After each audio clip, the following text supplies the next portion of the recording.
الشيطان الرجيم. بسم الله الرحمن الرحيم.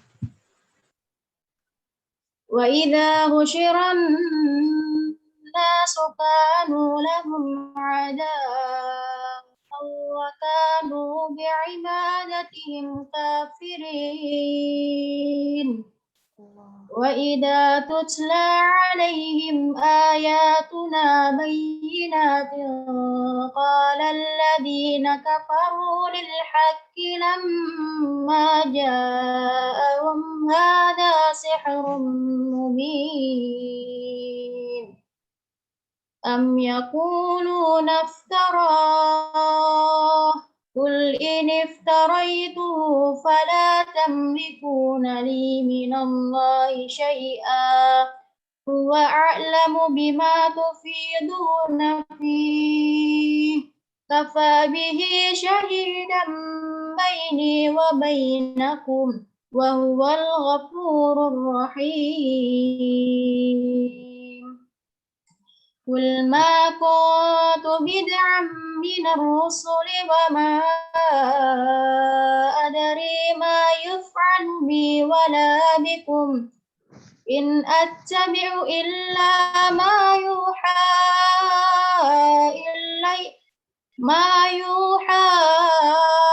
إلي وما أنا إلا نذير مبين.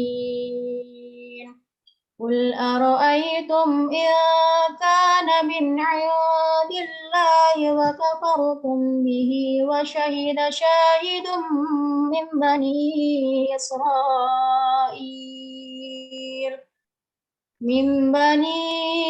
إسرائيل على مثله فآمن واستكبرتم إن الله لا يهدي القوم الظالمين.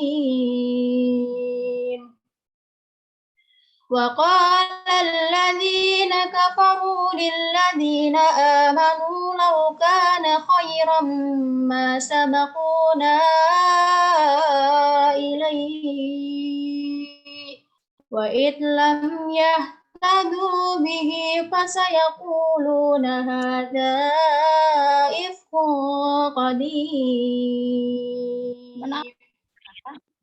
ومن قبله كتاب موسى إماما ورحمة وهذا كتاب مصدق لسانا عربيا لينذر الذين ظلموا وبشرى للمحسنين.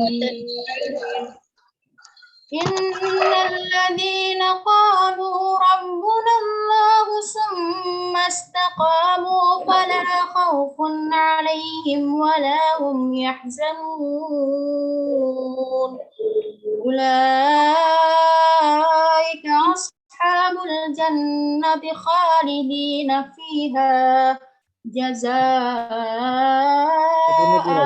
بما كانوا يعملون. صدق الله العظيم. Assalamualaikum warahmatullahi wabarakatuh. Waalaikumsalam warahmatullahi wabarakatuh. Shadaqallahul azim wa shadaqa rasulullahun nabiyil karim wa nahnu ala dzalika minasyahidin wasyakirin walhamdulillahi rabbil alamin.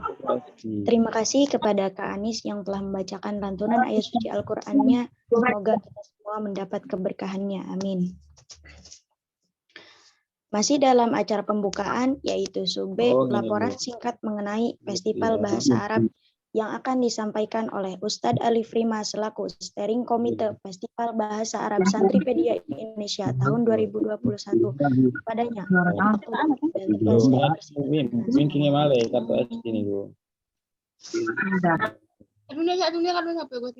Kartu musim 1, kartu musim 2.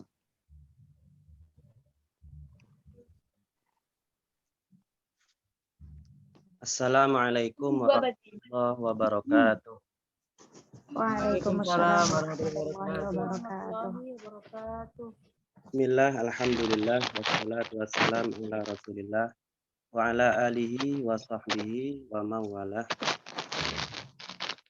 Laporan singkat Festival Bahasa Arab Santripedia Indonesia 2021. Yang pertama, lomba ini bernama Festival Bahasa Arab 2021 dalam rangka menyambut Yaumul Alam Lughah Al-Arabiyah, Hari Bahasa Arab Sedunia.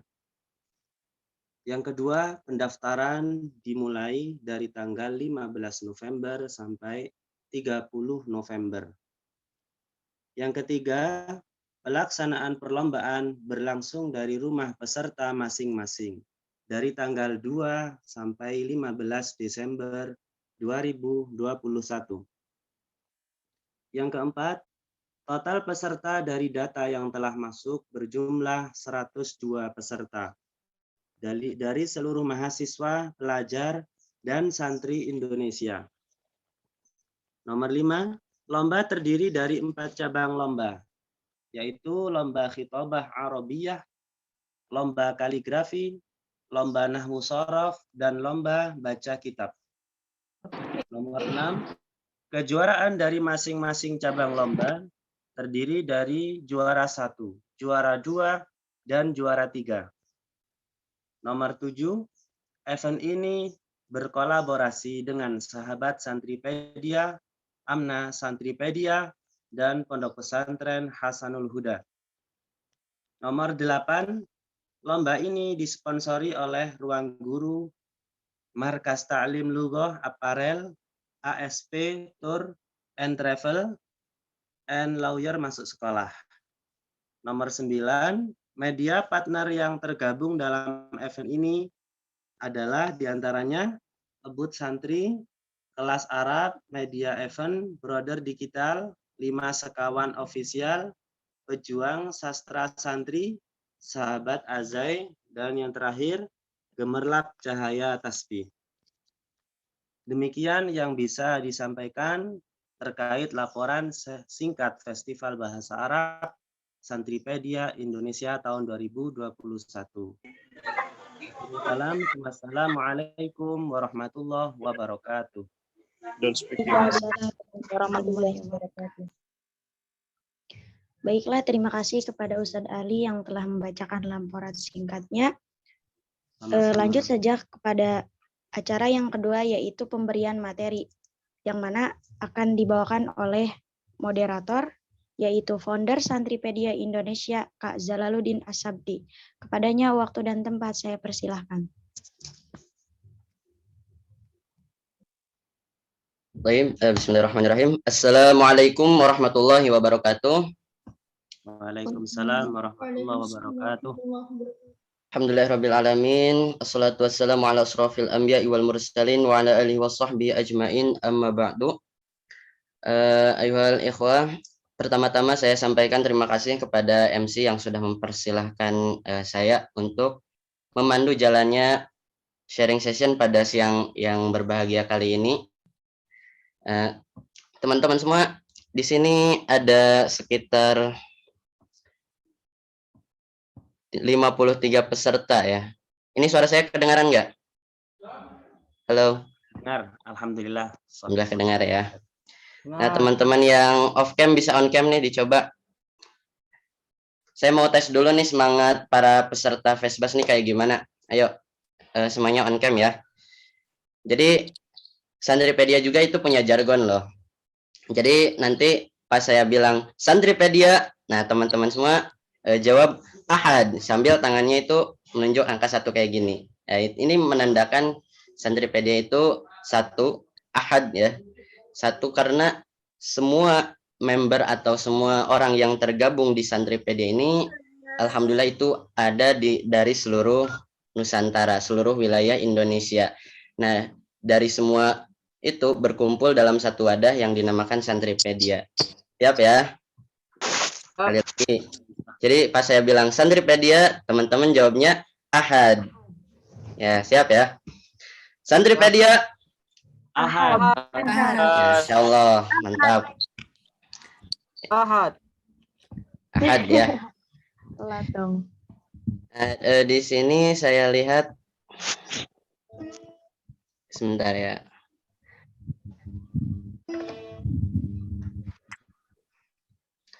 Insya Allah pada siang kali ini kita sudah bersama narasumber yang sangat luar biasa yang akan menemani sharing session kita pada siang kali ini ya. Siapa lagi dong kalau bukan Duta Santri Nasional ya. Mungkin teman-teman ada yang udah tahu nih sama Kak Mahya dan juga Kak Ihsan ya. Ada yang udah tahu belum? Tahu dong. Tahu ya, Masya Allah. Ini beliau itu apa, putra terbaik bangsa. Dan di sini beliau berdua sudah bergabung ya. Untuk yang on mic, tolong dimatikan dulu ya. Tolong dimatikan dulu, kalau nanti dinyalakannya ketika tanya jawab, ketika saya persilahkan untuk dinyalakan mic-nya baru dinyalakan ya. Nah di sini saya sudah bergabung Mas Ihsan ya. Mas Ihsan sudah bergabung bersama saya dan juga Kak Mahyatul Fikriya. Nah, beliau sudah ada di sini. Halo Kak Ihsan, halo Kak Mahya, apa kabar? Alhamdulillah luar biasa. Sapa dulu. Dengar jelas? Masya Allah, udah ada di sini ya. Kak Ihsan kayaknya belum tersambung deh. Aisan sudah tersambung tapi laptopnya masih sedikit bermasalah. Oh, lagi tuh ya ternyata. Wah, ini benar-benar kesempatan yang luar biasa ya. Jadi sayang banget nih kalau teman-teman melewatkan sharing session siang kali ini. Ya, jadi kita di sini akan bahas bareng-bareng sesuai dengan tema acara kita pada siang kali ini, yaitu strategi pemanfaatan digital sebagai untuk sistem pembelajaran.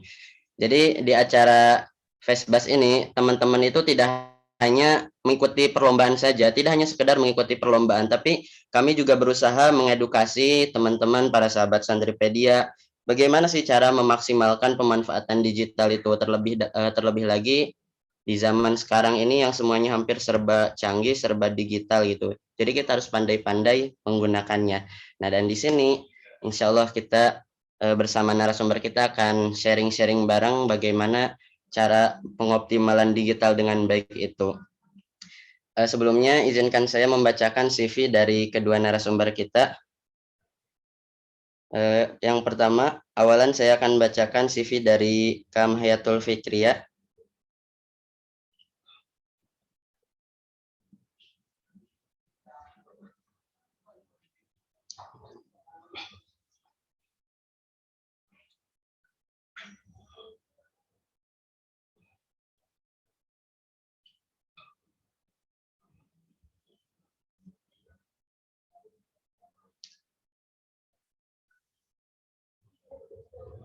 Bentar ya teman-teman.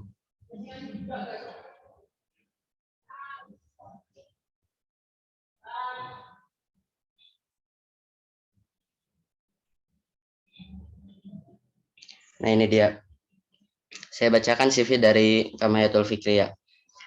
Nama lengkap Mahyatul Fikriya, tempat tanggal lahir Kediri 7 Desember.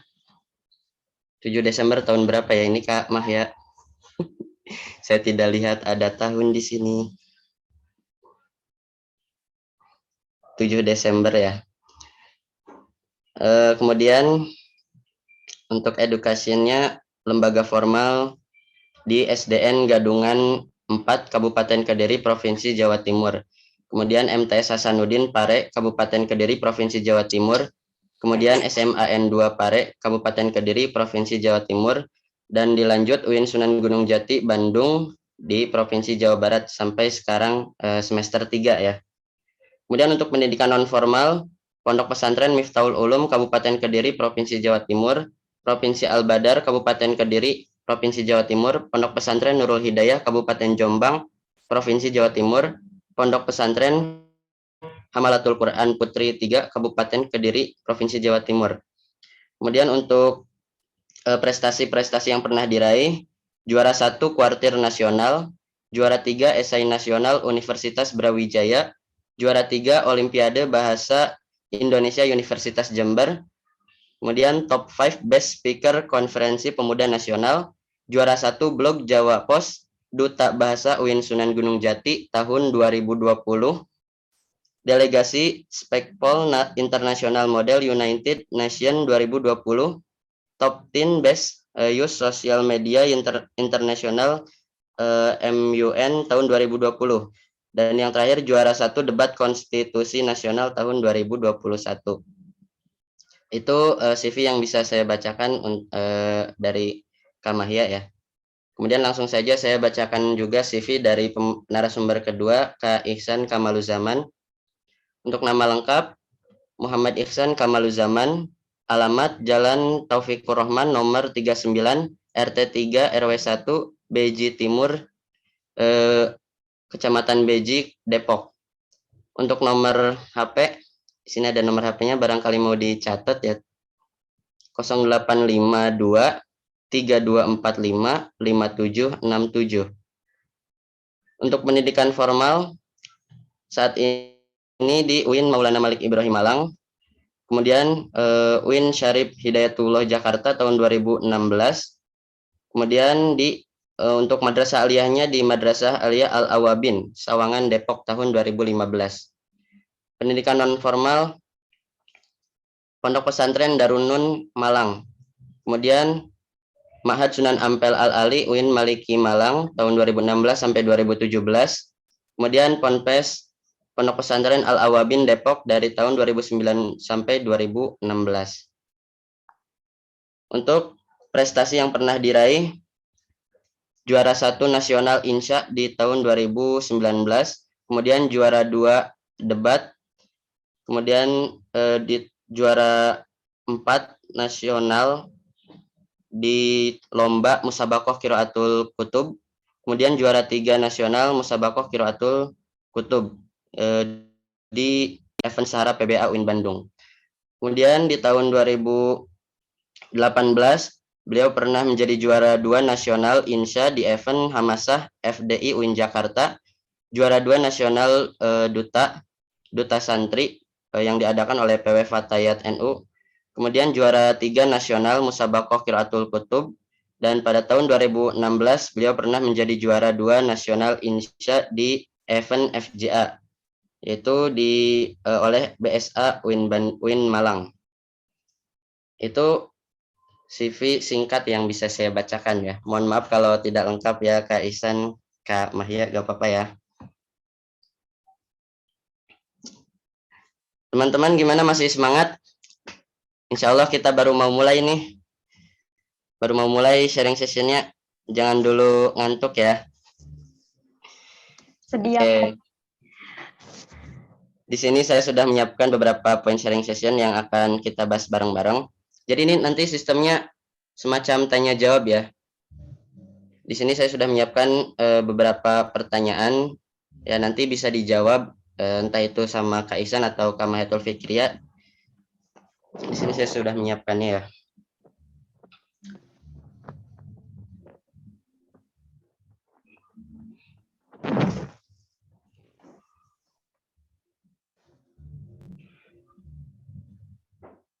Nah, ini untuk pertanyaan yang pertama ya. Berbicara soal digital nih, kan zaman sekarang itu digital itu sudah menjadi makanan sehari-hari kita. Terus juga kita itu sering mendengar istilah literasi digital.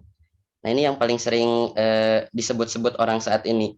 Ini bagaimana sih kemudian santri itu mengartikan literasi digital itu? Mungkin pertanyaan ini untuk Kak Mahya deh. Boleh dijawab sama Kak Mahya ya.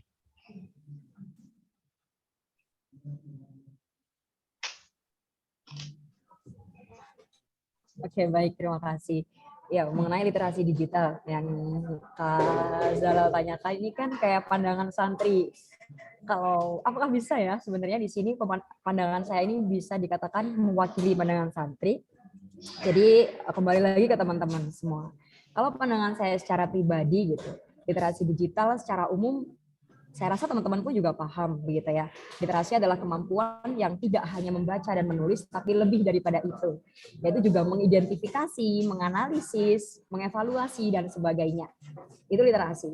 Nah, digital sendiri kita sama-sama tahu bahwa dunia ini penuh dengan otomasi di mana kehidupan itu digantikan dengan virtual. Sehingga literasi digital secara garis besar adalah bagaimana kita ini mengidentifikasi, menganalisis gitu ya suatu kasus atau permasalahan serta mengevaluasi melalui media digital seperti itu. Nah, sebenarnya kalau mengenai definisi ini sangat luas, banyak para ahli, banyak definisi secara KBBI dan sebagainya, dan saya rasa tidak jauh berbeda ya pendapat para santri maupun yang lainnya. Namun yang membedakan adalah substansi dari literasi digital itu.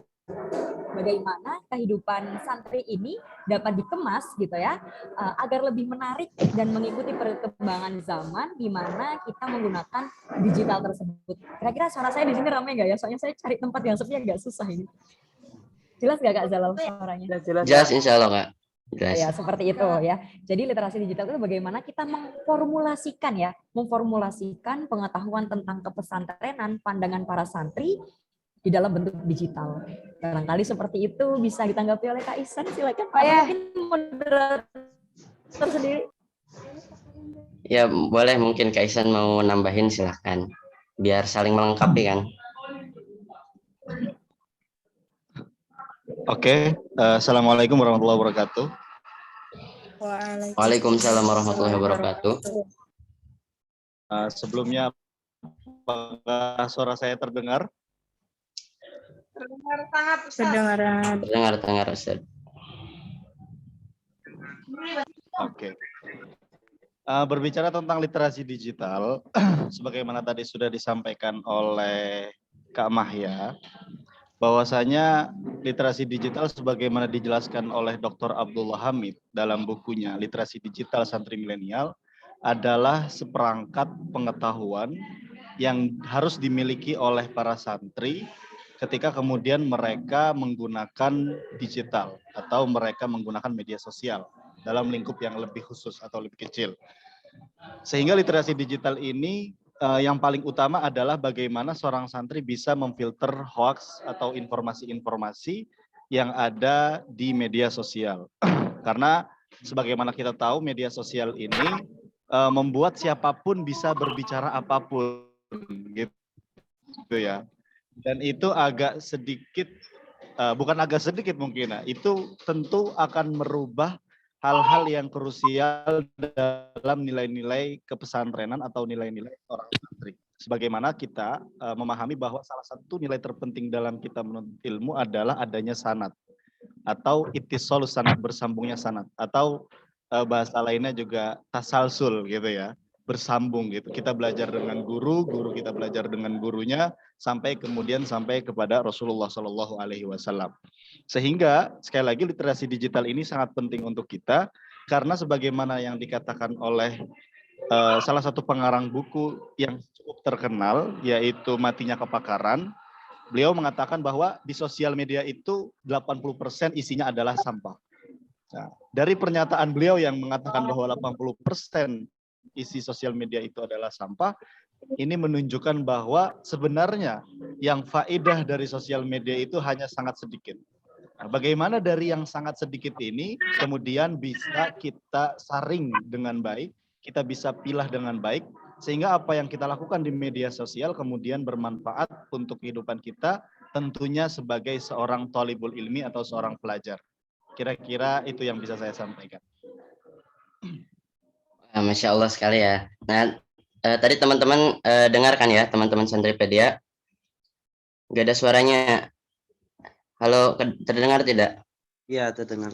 Terdengar ya.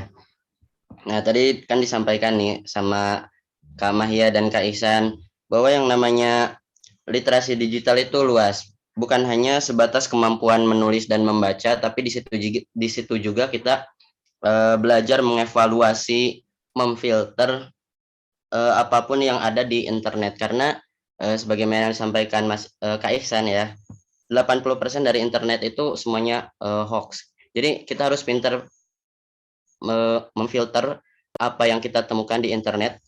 Jadi jangan asal percaya aja gitu ketika kita menemukan sebuah info, ketika kita menemukan sebuah berita, itu harus ada istilahnya tabayun terlebih dahulu gitu untuk meyakinkan bahwa berita itu memang benar adanya. Nah, kemudian saya lanjut ke poin sharing session berikutnya. Nah, terkait revolusi industri 4.0 nih, sudah banyak merubah kan revolusi industri 4.0 ini sudah banyak merubah lini kehidupan manusia. Ya, salah satunya tadi adanya digital.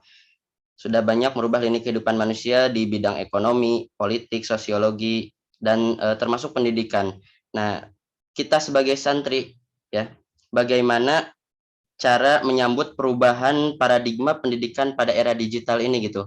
Tidakkah itu membuat degradasi orisinalitas keilmuan pesantren? Apakah seperti itu?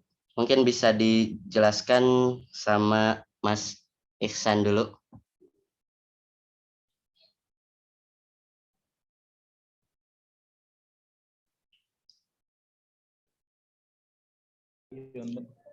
Halo, terdengar ya? Oke. Oh ya. Sudah terdengar. Baik, ini soal orisinalitas tentang keilmuan pesantren gitu ya. Tadi pertanyaannya adalah bagaimana kemudian kita bisa menyambut perubahan paradigma pendidikan ini pada era digital. Sedangkan apakah kemudian era digital ini membuat degradasi terhadap orisinalitas keilmuan pesantren? Tentu kalau pertanyaan adalah iya atau tidak, saya jawab iya. Tentu di situ ada degradasi atau menghadapi tantangan ini, kita bisa meramu tantangan ini menjadi sebuah peluang. Kita tahu bahwa mungkin kita tidak pernah terbayang sebelumnya akan ada yang namanya pandemi. Gitu. Dulu mungkin anak-anak yang sekolah itu dulu selalu mikir kapan ya bisa libur panjang gitu, kayak 3 bulan atau 6 bulan gitu. Dulu pasti liburan cuma 2 minggu nih atau liburan cuma sebulan gitu. Kapan ya liburan bisa sampai setahun gitu ya. Sampai ternyata mungkin omongan-omongan yang terasa ringan itu ternyata mungkin akhirnya menjadi sebuah kenyataan pada tahun 2020 kemarin. Yang kemudian membuat kita harus benar-benar di rumah dan melumpuhkan segala aktivitas yang terjadi atau yang menjadi kebiasaan kita gitu.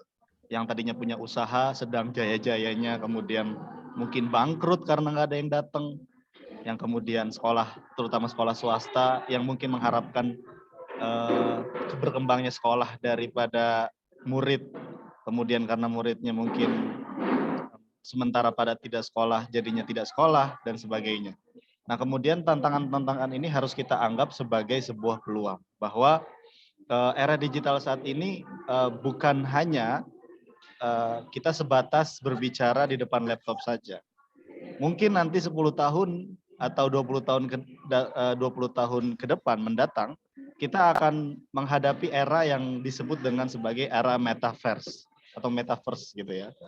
Yaitu yang sekarang sudah dicanangkan oleh Mark Zuckerberg, di mana beliau menciptakan satu budaya atau satu ekosistem di mana kita saat itu semuanya memakai virtual yang yang kacamata itu apa namanya?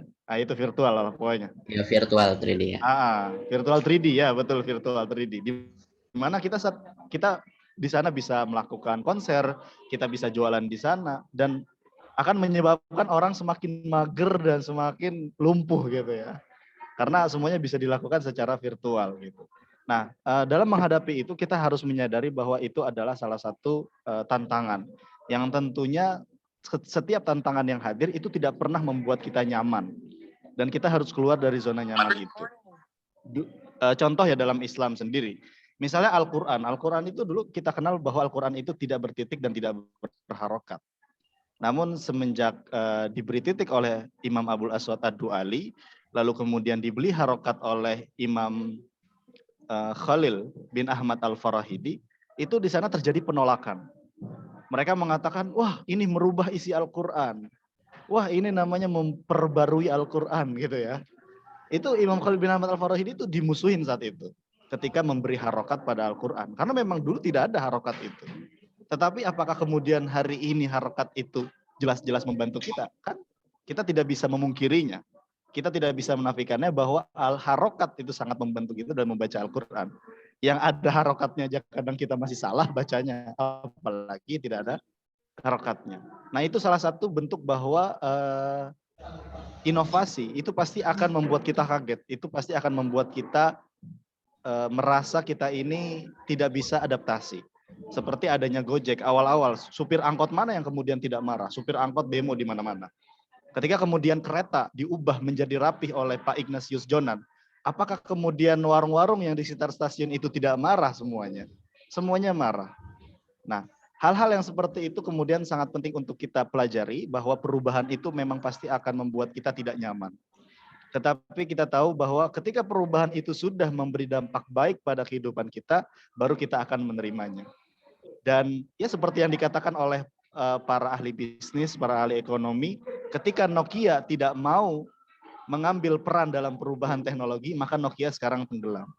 Maka ya kita juga sebagai santri, kalau hari ini kita tidak mau mengambil peran dalam bersosial media, maka bisa jadi yang menjadi influencer atau menjadi orang-orang yang berpengaruh di sosial media adalah mereka-mereka yang mengenalkan Islam tidak secara ramah. Kita yang kemudian menjadi santri yang kemudian memiliki paham moderat, harusnya kita lebih bisa berkontribusi untuk menyebarkan Islam yang rahmatan lil alamin. Bukan berarti kita yang paling rahmatan lil alamin, tidak. Tetapi kita, sebagai orang yang meyakini bahwa paham kita adalah paham yang tawassul, paham yang tawazun, paham yang i'tidal, maka kita harusnya jauh lebih berani daripada mereka-mereka yang hanya mengandalkan terjemahan Al-Quran. Kita yang belajar Fathul Qarib, kita yang belajar Fathul Mu'in, kita yang belajar usul fikih, kita yang belajar ulumul Quran, harusnya bisa lebih memberikan kontribusi daripada mereka-mereka yang hanya memahami dari terjemahan. Jadi saya kira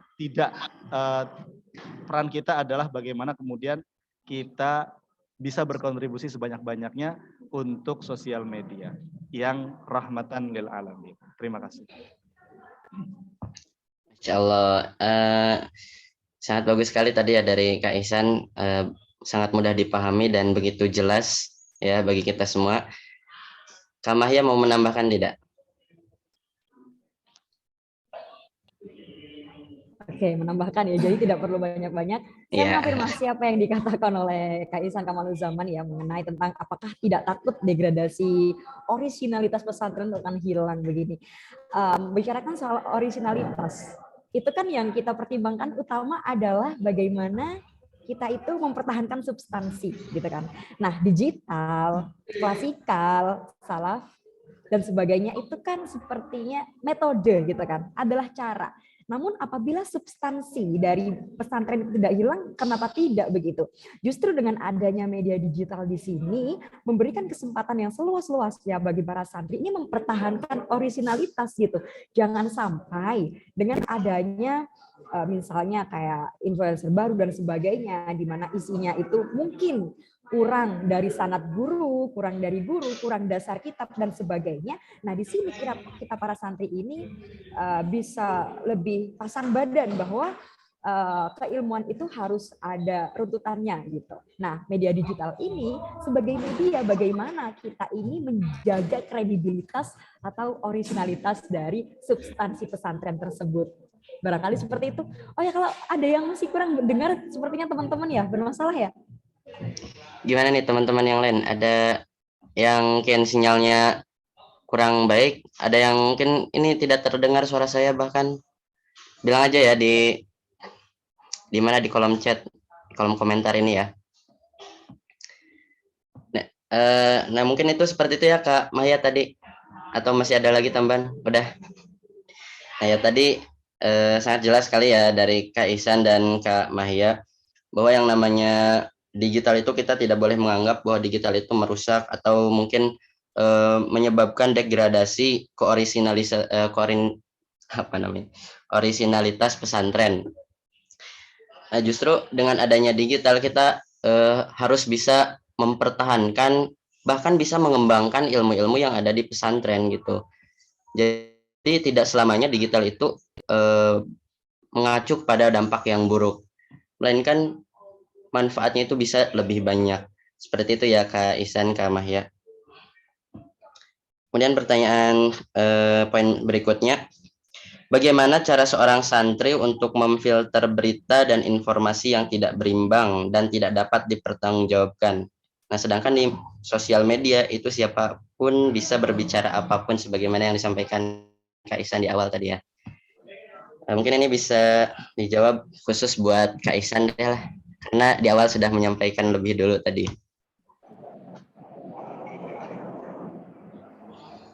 Baik, terima kasih atas pertanyaannya. Bahwa bagaimana seorang santri memfilter berita dan informasi yang berimbang, yang kemudian banyak dari berita itu sebenarnya tidak dapat dipertanggungjawabkan gitu ya. Saya kembali kepada rujukan di awal bahwa dalam buku literasi digital santri milenial yang dikarang oleh Dr. Abdullah Hamid, beliau memberikan beberapa teori bagaimana kita bisa untuk memfilter berita. Pertama tentunya daripada tafsir, yaitu kita menggunakan metode tabayyun. Idza ja'akum binaba'in fatabayyanu. Idza ja'akum fasiqum binaba'in fatabayyanu. Jika datang kepada kalian orang fasik dengan satu berita, nah naba ini berbeda dengan khobar ya. Nah, kalau khobar itu kalau dalam mufradat diartikan sebagai berita biasa. Naba itu yang dimana surah juz amma itu ya. Amma yatasaalun. Itu kan pakai anin naba'il azim. Itu berbeda dengan khobar. Naba itu berita yang luar biasa, berita yang heboh gitu.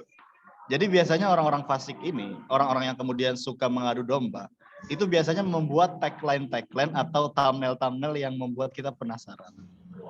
Nah, jika ada berita yang kemudian dengan thumbnail yang membuat kita penasaran, atau tulisan kayak mencengangkan gitu ya, atau tulisan seperti wow gitu ya, di awal-awal berita tuh udah begitu tuh biasanya.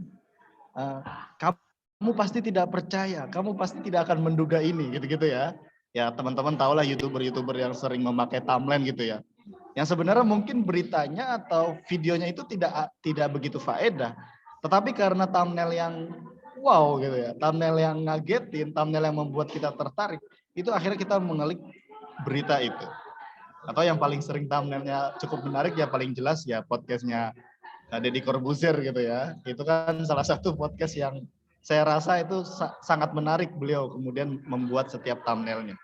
Nah, jadi yang pertama adalah biasanya berita-berita itu naba. Berita itu adalah berita besar yang kemudian terkadang dibesar-besarkan. Lalu kemudian yang selanjutnya adalah fatabayyan. Bahwa kita harus meng-cross-check, kita harus mempertanyakan apakah berita itu benar atau tidak. Karena seringkali media-media itu memframing. Karena seringkali media-media itu hanya mengcrop saja. Nah, misalnya ada foto orang sebenarnya sedang ditolong, tetapi di crop di bagian dia malah terlihat seperti sedang dizalimi. Nah, ini sangat sering sekali digunakan oleh mereka yang kemudian disebut sebagai teroris gitu ya.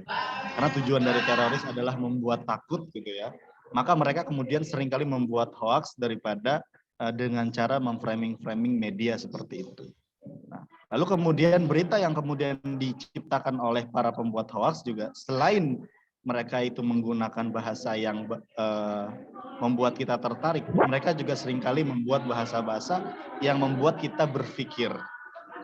Seakan-akan kita harus memilih, seakan-akan kita tidak diberi pilihan, seakan-akan kita disudutkan. Contoh, misalnya ada isu tentang nikah muda. Seringkali isu nikah muda ini kemudian dibenturkan dengan perkara zina. Yang kemudian dipertanyakan, jadi kamu mau milih nikah muda atau zina? Seakan-akan kalau kita tidak nikah muda, ya berarti kita zina gitu. Seakan-akan, ya udah pilihannya dua itu aja. Atau pilihan yang seperti perempuan yang sering ditanyakan, mau jadi wanita karir atau mau jadi wanita rumah tangga atau menjadi ibu rumah tangga. Yang kemudian kata Mbak Najwa Shihab, apakah kita tidak diberi pilihan? Kenapa kita harus memilih di antara kedua itu?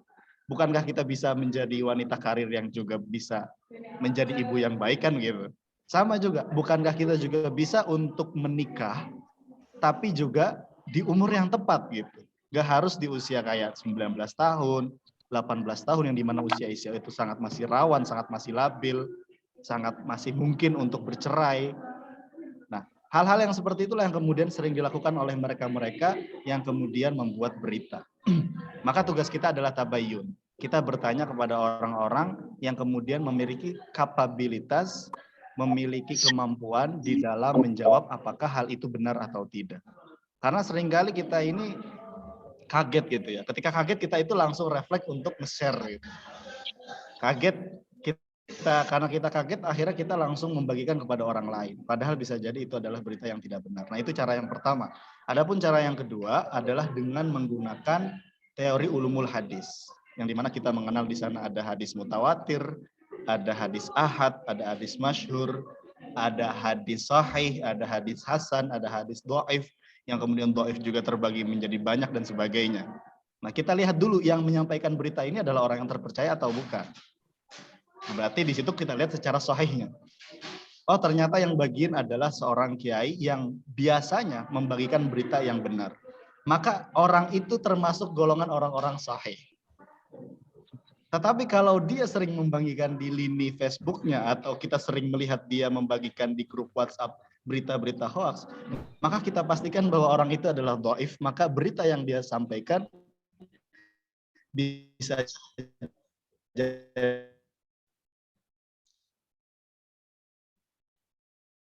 Ini agak macet nggak ya? jadi kemungkinan benarnya pun sedikit. Itu kalau kita bisa memakai hadis mutawatir. Apakah orang meninggal? Ketika kita melihat ada info orang meninggal, maka kita melihat dulu nih kira-kira yang share udah banyak apa belum. Oh, ternyata semuanya pada bikin story mengucapkan innalillahi wa inna ilaihi raji'un. Maka dalam teori mutawatir, semakin banyak periwayat hadis yang meriwayatkan hadis tersebut, maka bisa dipastikan hadis tersebut kemudian dikatakan mutawatir. Nah, maka dengan dua cara itu, yaitu dengan cara tabayun dan dengan cara ulumul hadis, kita bisa memfilter berita-berita yang bertebaran di media sosial. Terima kasih. Nah, itu tadi ya teman-teman yang bisa saya dapatkan poinnya, yaitu di media sosial memang kita harus pintar-pintar memfilter berita-berita maupun hoax yang ada kan ya. Nah, salah satunya bisa dengan cara tabayun, yaitu kita meneliti dulu apakah berita-berita tersebut benar adanya gitu. Dan yang kemudian bisa juga dengan cara menggunakan teori ulumul hadis atau dengan cara melihat siapa nih yang menyampaikan berita ini. Jadi sekiranya orang ini bisa dipercaya, misalkan kiai atau ustadz, jika orang tersebut kita percayai, maka bisa dipastikan berita itu benar ya. Oke, saya lanjut ke poin sharing berikutnya ya. Tentang kebebasan berekspresi ya. Kebebasan berekspresi di dunia digital ini melahirkan banyak influencer dakwah yang belum siap dengan keilmuannya.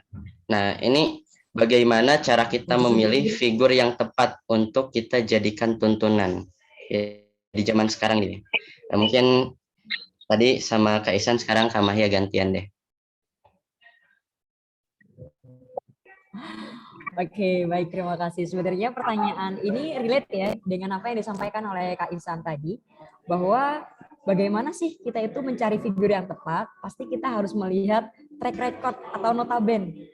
Misalnya, kita lihat dulu apakah dia benar-benar anak pesantren, terus pesantrennya ini berbasis apa nih, di daerah mana nih. Nah, teknologi digital ini memudahkan kita melacak seseorang. Misalnya ada orang ngaku-ngaku dokter, kita cek aja namanya di Ikatan Dokter Indonesia, misalnya seperti itu. Atau ada orang yang ngaku-ngaku sebagai profesor. Ya kita cek saja apakah dia punya karya minimal di Google Scholar atau Scopus. Begitu juga dengan influencer dakwah seperti itu. Kita lihat kitab apa yang menjadi dasar. Apakah kitab ini biasa digunakan oleh pesantren atau tidak, seperti itu. Nah, kenapa demikian? Karena kerap kali misalnya influencer-influencer yang awam seperti itu ya, kita menemui bahwa mereka hanya berdasar di Google gitu. Sedangkan di Google gitu, kita sulit untuk memfilter apakah misal nih, apakah itu benar hadis atau bukan? Apakah itu benar ayat atau bukan? Apakah itu benar dari siapa? Apakah sahih? Apakah doif? Seperti itu. Jadi bagaimana sih kita mencari figur yang tepat adalah kita melihat dulu track record-nya gitu. Kemudian apabila karena di sini saya mainnya di TikTok ya. Di TikTok itu kan ada fitur seperti duet, ada fitur seperti stitch. Nah, di sana kita bisa menganalisis nih seberapa banyak orang yang menanggapi dan siapa yang menanggapi gitu. Terkadang kan antar influencer itu bisa stitch ya. bisa memberi tanggapan atas pendapat. Nah, bagaimana pendapat antara influencernya gitu? Seperti itu. Misal nih, kita bisa melihat misalnya ada Profesor Presihab misalnya ada Gus Bahat, misalnya ada Gus Miftah, atau siapapun di sana, ada Husen dan sebagainya. Kita bisa melihat nih track recordnya itu seperti apa. Jadi tidak hanya melihat berapa banyak followersnya, seperti itu. Kenapa demikian? Karena followers yang banyak itu belum tentu menunjukkan kualitas. Kenapa demikian? Karena followers yang banyak itu, yang pertama biasanya adalah ketertarikan.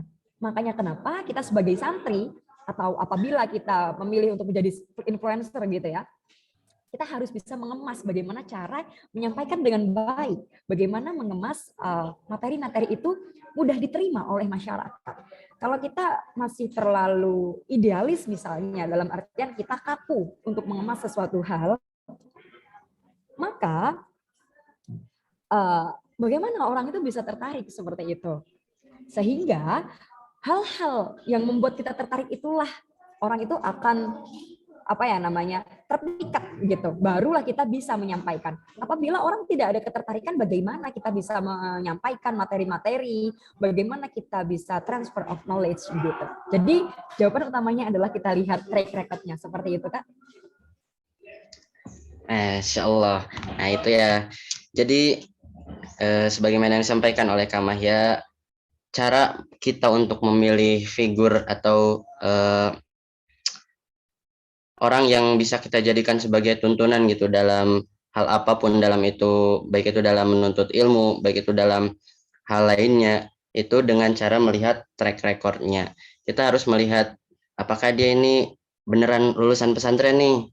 Kalau ternyata benar, lihat dulu pesantrennya ini seperti apa, basisnya itu bagaimana. Kita lihat bagaimana prestasi-prestasi yang pernah diraihnya, seberapa banyak pengalamannya ini. Nah, kalau ternyata emang sesuai dengan apa yang kita harapkan, nah kita bisa menjadikan orang tersebut sebagai tuntunan buat kita. Jangan hanya terpaku melihat dari luarnya saja, tapi kita harus lebih jauh melihat ke dalamnya. Seperti itu ya Kak Mahya ya. Oke, saya lanjut pertanyaan poin sharing berikutnya ya. Masih ada. Bagaimana sih optimalisasi digital untuk dunia pendidikan gitu? Adakah hal-hal yang harus tetap dijaga dan dilestarikan ketika pendidikan bertransformasi ke dunia digital gitu? Adakah saran untuk kita-kita ini di Santripedia dalam melakukan inovasi dan improvisasi untuk turut berkontribusi menyebarkan ilmu agama yang rahmatan lil alamin? Ini mungkin saya minta Kak Ihsan buat menjawab ya. Tadi Kak Mahya kan. Baik, terima kasih. Pertanyaannya adalah bagaimana optimalisasi digital untuk dunia pendidikan. Sekali lagi, sebagaimana tadi disampaikan oleh Mahya bahwa digital ini hanyalah sebagai metode atau cara.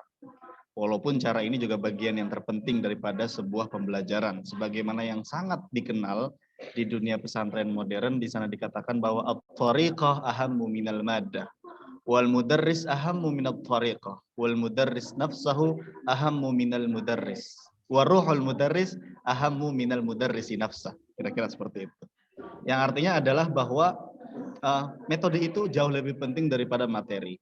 Materi sebagus apapun, jikalau disampaikan dengan cara yang kurang menarik, disampaikan dengan cara yang kurang membuat kita atensi, membuat kita penasaran, maka materi itu tidak akan terserap dengan baik.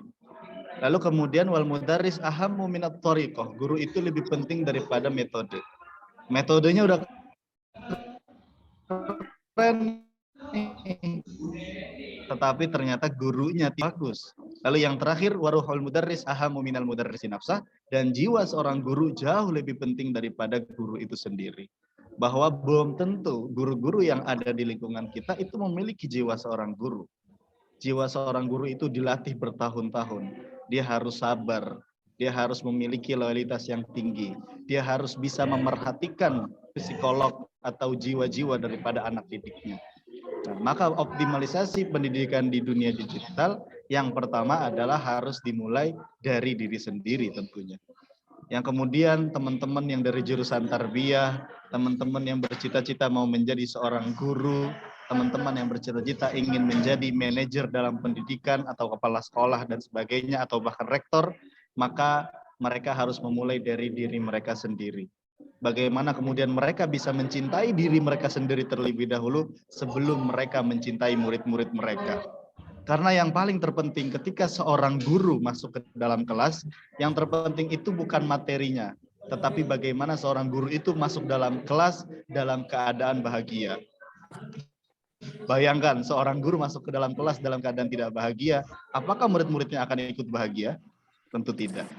Bagaimana sebuah gelas bisa mengisi gelas yang lain kalau gelas yang mau mengisi itu tidak berisi air? Jadi harus penuh dulu terhadap diri sendiri untuk kemudian bisa berbagi kepada orang lain.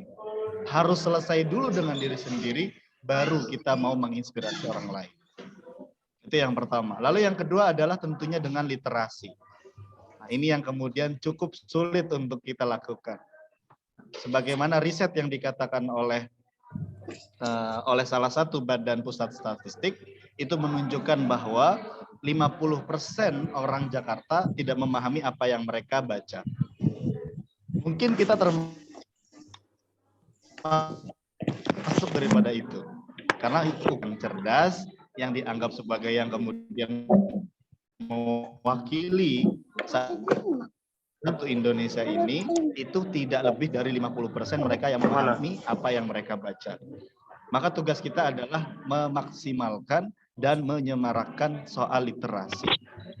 Termasuk literasi digital tentunya. Tetapi kita tetap harus kembali kepada literasi klasik. Nah, ini yang sudah mulai ditinggalkan. Maka yang harus dijaga bagi kita adalah menjaga tradisi-tradisi literasi klasik yang telah dikarang oleh ulama-ulama terdahulu. Kita punya Syekh Nawawi Al-Bantani yang pada usia 15 tahun sudah mengarang kitab Sulamul Munajat ala Syarhi Safinatis Shalah. Bayangkan 15 tahun sudah mengarang kitab berbahasa Arab. Kita saat ini apa yang sudah kita karang? Status WA, status Facebook, dan sebagainya. Story Instagram paling enggak. Oke, betul. Instagram dan sebagainya. Kemudian kita punya namanya Syekh Ihsan Jampes yang berasal dari Kediri, kotanya Kamahya. Itu mengarang kitab yang bernama Sirajut Talibin ala Syarah Minhajul Abidin yang dikarang oleh Imam Ghazali. Sehingga disebut sebagai Imam Ghazali dari Kota Tahu. Betul ya kalau Kediri Kota Tahu ya, Kamahya ya? Oke. Nah, jadi kita harus kembali bahwa yang harus kita jaga adalah kita tidak boleh meninggalkan literasi-literasi klasik. Jangan sampai karena majunya digital kemudian kita terlalu mengiblat ke barat. It's okay kalau kita menggunakan teori-teori mereka. Misalnya dalam pendidikan kita menggunakan teori behaviorism, kita menggunakan teori humanism, dan prakteknya kita tetap menggunakan literasi klasik yang kemudian bisa kita kombinasikan, kita bisa kolaborasikan dengan teori-teori klasik. Jadi teori-teori barat digabungkan dengan teori klasik. Saya kira semuanya ada benang merahnya. Namun sayangnya kita tidak mau menemukan benang merah itu. Seringkali kita tidak mau menemukan cara-cara yang kemudian dilakukan oleh para ulama terdahulu untuk dikontekstualisasikan dengan keadaan zaman sekarang. Nah, kemudian inovasi apa yang harus dilakukan? Inovasi yang harus terus dilakukan adalah berkolaborasi. Karena jujur penyakitnya orang pinter, penyakitnya orang hebat itu malas berkolaborasi. Karena mereka merasa bahwa semuanya bisa dilakukan sendirian. Mereka merasa bahwa mereka paling baik untuk melakukan sesuatu. Nah, jangan sampai Santripedia merasa bahwa kalian bisa melakukan sesuatu sendiri. Maka jikalau ada peluang untuk bisa berkolaborasi, gunakanlah kolaborasi itu dengan baik. Karena sebagaimana dikatakan Raditya Dika, kita ini sudah bukan era kompetisi, kita adalah era kolaborasi. Contoh yang paling sangat nyata kolaborasi hari ini adalah kolaborasi antara Gojek dengan Tokopedia. Itu seakan-akan ingin melawan dominasi Grab ya, ingin melawan dominasi OVO gitu mungkin ya, dan sebagainya. Yang kemudian mungkin perusahaan itu berasal dari luar negeri. Nah, akhirnya Gojek dengan Tokopedia sebagai sama-sama produk, sebagai sesama startup dalam negeri, mereka melakukan kolaborasi.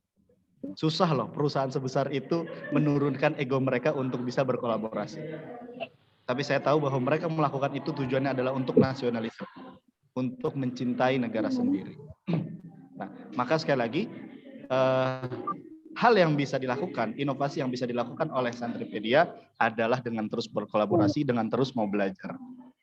Dengan inovasi-inovasi dari kolaborasi itu, maka akan menemukan inovasi yang tidak pernah terduga sebelumnya. Karena sebagaimana dalam kitab Ta'limul Muta'alim, bahwa laki-laki atau seseorang yang penuh adalah seseorang yang memiliki ide yang cerdas, namun dia mau bermusyawarah. Kadang kita udah cerdas, tetapi nggak mau bermusyawarah. Karena memang bermusyawarah itu nggak enak.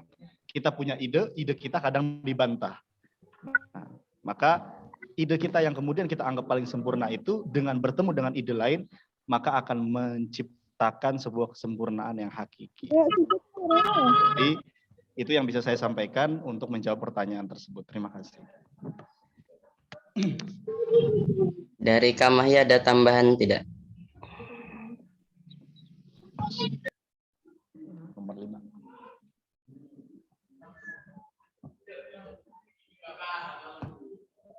Gimana dari Kak Mahya? Apakah ada tambahan yang tadi disampaikan sama Kak Isa nih? Oke, saya rasa sudah sangat lengkap ya dari Kak Isan itu seperti apa. Saya rasa apa yang disampaikan Kak Isan ini mengacu kepada bagaimana kita mempertahankan originalitas pendidikan tersebut ya, baik itu pesantren maupun pendidikan formal gitu. Karena kita tahu adanya pandemi ini membuktikan bahwa guru itu benar-benar tidak bisa digantikan, meskipun di sana ada YouTube, ada TikTok, ada semuanya, tapi benar-benar tidak bisa digantikan gitu. Karena yang dibutuhkan di dalam pendidikan itu tidak hanya transfer of knowledge, tapi juga kebutuhan psikis, kebutuhan psikologis seperti itu. Nah, di sini karena basic saya di sini adalah content creator ya, bagaimana cara mengoptimalisasi khususnya misalnya untuk Santripedia begitu. Kita bisa melihat akun-akun yang sudah ramai. Dan saya rasa akun-akun yang ramai itu adalah mereka yang menggunakan video untuk saat ini. Kenapa? Seperti apa yang disampaikan oleh Kak Ihsan bahwa masyarakat Indonesia itu lumayan rendah kesadaran literasinya, apalagi dituntut untuk membaca. Sehingga postingan-postingan yang terlalu banyak tulisan itu terkesan membosankan. Nah, lalu bagaimana untuk mengantisipasinya? Yaitu dengan video. Makanya tidak heran kenapa FYP di TikTok itu jauh lebih cepat daripada tulisan seperti itu. Karena video itu bisa didengar, tidak harus dibaca. Begitu. Misalnya teman-teman bisa lihat itu narasi newsroom, narasi TV, ya, atau Instagram dari kampung Inggris banyak sekali ya, baik itu bahasa Arab maupun bahasa Inggris begitu. Mereka menggunakan video. Misalnya kesalahan di dalam bahasa Arab. Apa dengan apa, misalnya seperti itu. Kesalahan dalam bahasa Inggris, apa dan apa. Bahasa gaul dari, kayak gitu. Orang itu akan tertarik begitu. Untuk itu, di era yang seperti ini, yang kita butuhkan adalah public speaking. Kenapa public speaking? Karena public speaking ini kita merepresentasikan seorang guru. Ya, yang kita butuhkan adalah guru seperti itu. Nah, kita juga bisa merepresentasikan guru itu dalam bentuk digital, misalnya dengan video-video pembelajaran seperti itu. Nah, cara menyampaikannya dikemas dengan cara yang asik, tidak terlalu formal, tidak terlalu kaku. Untuk itu tidak heran kenapa akun-akun yang besar itu adalah bagaimana mereka itu bisa mengemas video yang di dalamnya terdapat substansi-substansi tersebut. Barangkali kalau usul untuk Santripedia seperti itu. Terus yang kedua, kita bisa belajar dari bisa belajar dari aplikasi-aplikasi yang sudah booming saat ini gitu. Langsung sebut merek saja ya, karena tadi Kak Ihsan juga sebut merek. Harusnya mah sensor. Ya, misalnya ruang guru gitu. Saya pengguna ruang guru dan saya sangat puas ya menggunakan ruang guru. Kenapa? Karena di sana tidak hanya soal saja. Kalau aplikasi-aplikasi sebelumnya itu mereka menggunakan tulisan-tulisan, meskipun video tapi banyak tulisan. Nah, di ruang guru itu dia lebih komunikatif begitu, sehingga akan lebih mudah dipahami. Seperti itu, akan lebih mudah dipahami. Ada video-video pembelajaran tersebut, kemudian dijelaskan dengan ulasan. Kemudian ada juga di aplikasi Qoro'a. Aplikasi Qoro'a mungkin teman-teman bisa lihat ya di Play Store atau mungkin di Instagram. Saya pernah menjadi brand ambassador di sana. Nah, di sana itu banyak sekali tulisan-tulisan begitu.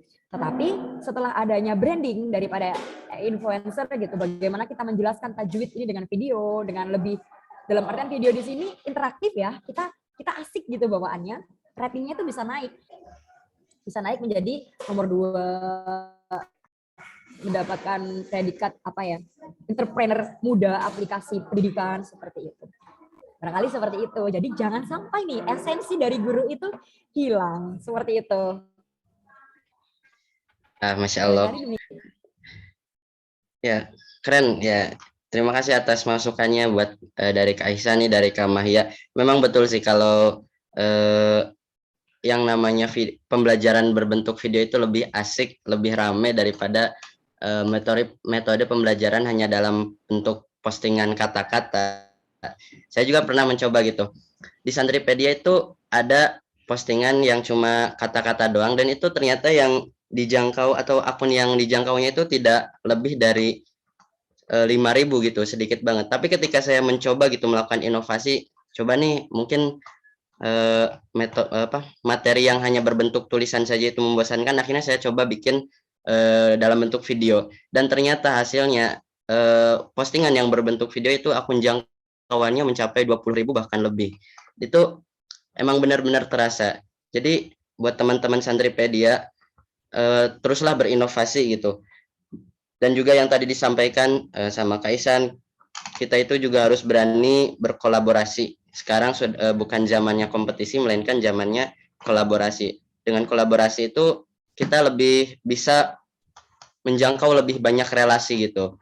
Saya juga bisa menjangkau Kak Ihsan, Kak Mahya kan berkat mau berkolaborasi itu. Jadi saya tidak bisa sendirian aja nih di Santripedia, tapi saya harus berkolaborasi dengan yang lain gitu. Contohnya seperti ketika saya mengadakan event ya, kita dengan para panitia Santripedia mengadakan event itu kita tidak sendirian. Di situ ada Amnas Santripedianya juga, ada Al Hasan Official dari pesantren. Kemudian kita juga mengajak media partner, sponsor, itu membuktikan kita itu memang harus mau berkolaborasi kalau ingin mendapatkan sesuatu yang lebih gitu. Ya, masukan yang sangat bagus sekali Kak Mahya, Kak Ihsan buat kami dari Santripedia. Semoga teman-teman Santripedia yang lain bisa menerapkannya juga ya. Nah, ini ada poin terakhir. Apa yang bisa dilakukan para santri untuk menyambut Indonesia Emas di tahun 2045, di mana saat itu usia produktif jauh lebih banyak dari usia non produktif. Peran apa yang bisa kita lakukan untuk berkontribusi menyambut hal tersebut? Mungkin Kak Ihsan menjawab dulu ya. Tadi Kak Ihsan duluan ya. Nah, sekarang Kak Mahya duluan deh.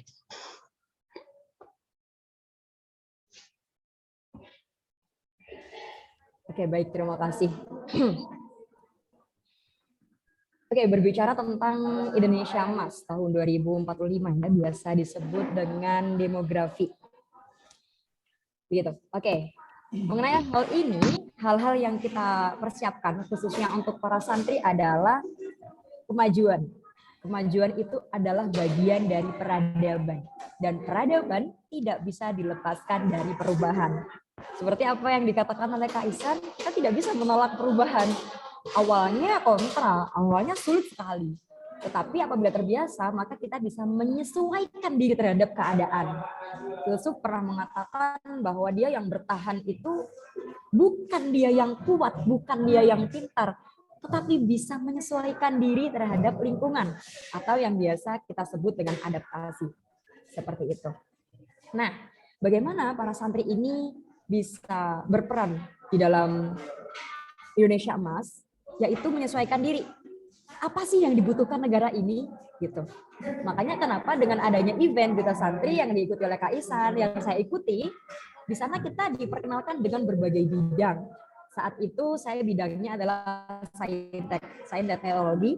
Ada juga di sana BSO, seni dan olahraga. Kemudian ada juga tentang sosial, politik sosial, sosial politik. Kemudian ada tentang agama, lingkungan, dan sebagainya. Kenapa demikian? Karena hal-hal tersebut ini sangat dibutuhkan di masa sekarang. Dengan pemahaman santri terkait hal-hal tersebut, maka kita bisa turut andil dan turut serta. Misalnya seperti ini, sekarang yang paling marak adalah Permendikbud nomor 30 tahun 2021 mengenai kekerasan seksual. Kemudian betapa urgensinya gitu ya, perlindungan terhadap perempuan dan sebagainya. Nah, karena santri saat ini sudah mulai melek dengan perkembangan zaman, kolaborasi kemarin misalnya dari KUPI ya, ulama perempuan Indonesia, kemudian dengan Fatayat NU, kemudian dengan Duta Santri, kita bisa menggandeng banyak organisasi sekitar 300, kita bisa menggandeng pesantren kurang lebih 250 untuk memberikan pernyataan sikap seperti itu. Apabila santri masih terkungkung dalam artian kita tidak mau membuka diri tentang teknologi dan sebagainya, maka kita tidak memiliki tempat untuk berkontribusi. Ketika kita tidak memiliki tempat untuk berkontribusi, lalu apa yang bisa kita beri? Apa yang bisa kita dedikasi? Seperti itu. Nah, caranya bagaimana? Ya belajar gitu. Saya rasa meskipun pesantren Salaf, pesantren kita, masih memberikan kesempatan kita untuk belajar. Mungkin ada fase-fase tertentu kita fokus ya. Misalnya pesantren Salaf, pesantren kita ada fase, termasuk juga takhasus Al-Quran seperti saya, itu kita diberikan fase khusus untuk fokus. Benar-benar fokus menyelesaikan studi yang kita ambil. Misalnya studi bahasa, studi kitab, dan juga studi Al-Quran. Nah, setelah kita menyelesaikan, misalnya dalam Al-Quran kita sudah khatam, sudah tasmi, kemudian misalnya dari segi kitab sudah sampai Alfiyah selesai, kemudian sampai Jawa Rumah teman selesai. Kan biasanya ada nih fase pengabdian. Jadi saya rasa untuk teman-teman yang mondok, jangan selesai mondok pergi ya. Ada fase-fase pengabdian yang harus kita lakukan. Ini tidak hanya pengabdian itu dibutuhkan. Yang pertama adalah kita mendedikasikan ilmu kita, gitu ya. Yang kedua, ketika kita mengabdi, kan kita di pondok tuh, tapi kan kita diberi akses untuk main HP, ya enggak? Karena sebagian besar pesantren itu kan tidak diperbolehkan kita memegang HP. Tapi ketika kita mengabdi, kita ini punya akses untuk pegang HP, pegang komputer, internet, dan sebagainya. Nah, disitulah masa-masa kita itu untuk bisa mengkolaborasikan pendidikan pesantren dan juga pengetahuan umum yang terjadi di masyarakat saat ini. Nah, disitulah kesempatan kita untuk bisa mengembangkan diri dan berkontribusi seperti itu. Jadi, kalau misalnya teman-teman, boleh juga nih kita nge-branding dari Duta Santri, teman-teman bisa buka nih Instagram dari Duta Santri, bisa dibuka di Fatayat, dan di sana bisa dilihat nih, para pemenang atau para finalis Duta Santri, itu mereka sangat memiliki kapabilitas yang tinggi. Ada yang keterima di luar negeri, ada yang di Kanada, ada yang memiliki kesibukan yang luar biasa dalam masyarakat dan sebagainya. Barangkali seperti itu, Kak Zalal. Silakan ditanggapi. Benar-benar. Ya, dari Kak Ihsan ada yang mau nambahin barangkali nih Kak Ihsan. Oke, terima kasih. Saya akan menambahkan, dan pertama saya juga mengapresiasi dan mengafirmasi apa yang dikatakan oleh Kak Mahya, bahwa sebagai santri kita juga harus terus kemudian berkolaborasi atau belajar dari orang-orang yang kemudian kapabilitas di bidangnya. Nah, tetapi kembali kepada pertanyaan yang tadi, bahwa apa yang bisa kita lakukan sebagai santri dalam menyambut Indonesia Emas 2045 ini, di mana saat itu usia muda akan jauh lebih banyak daripada usia tidak produktif. Nah, di dalam SDGs ini atau Sustainable Development Goals, di sana ada 17 indikator, ada 17 tujuan ketika kita menghadapi Indonesia Emas 2045. Yaitu ada menghapus kemiskinan, mencegah kelaparan, kesehatan dan kesejahteraan, pendidikan yang bermutu, kesetaraan gender, kemudian akses air bersih, energi, pekerjaan layak dan pertumbuhan ekonomi, infrastruktur, sampai di kemitraan untuk mencapai tujuan.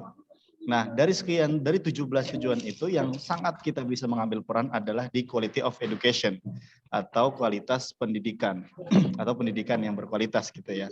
Nah, kita tahu bahwa Indonesia ini memiliki sekitar 45 juta murid, memiliki 2,7 juta guru, dan memiliki sekitar 215.000 sekolah.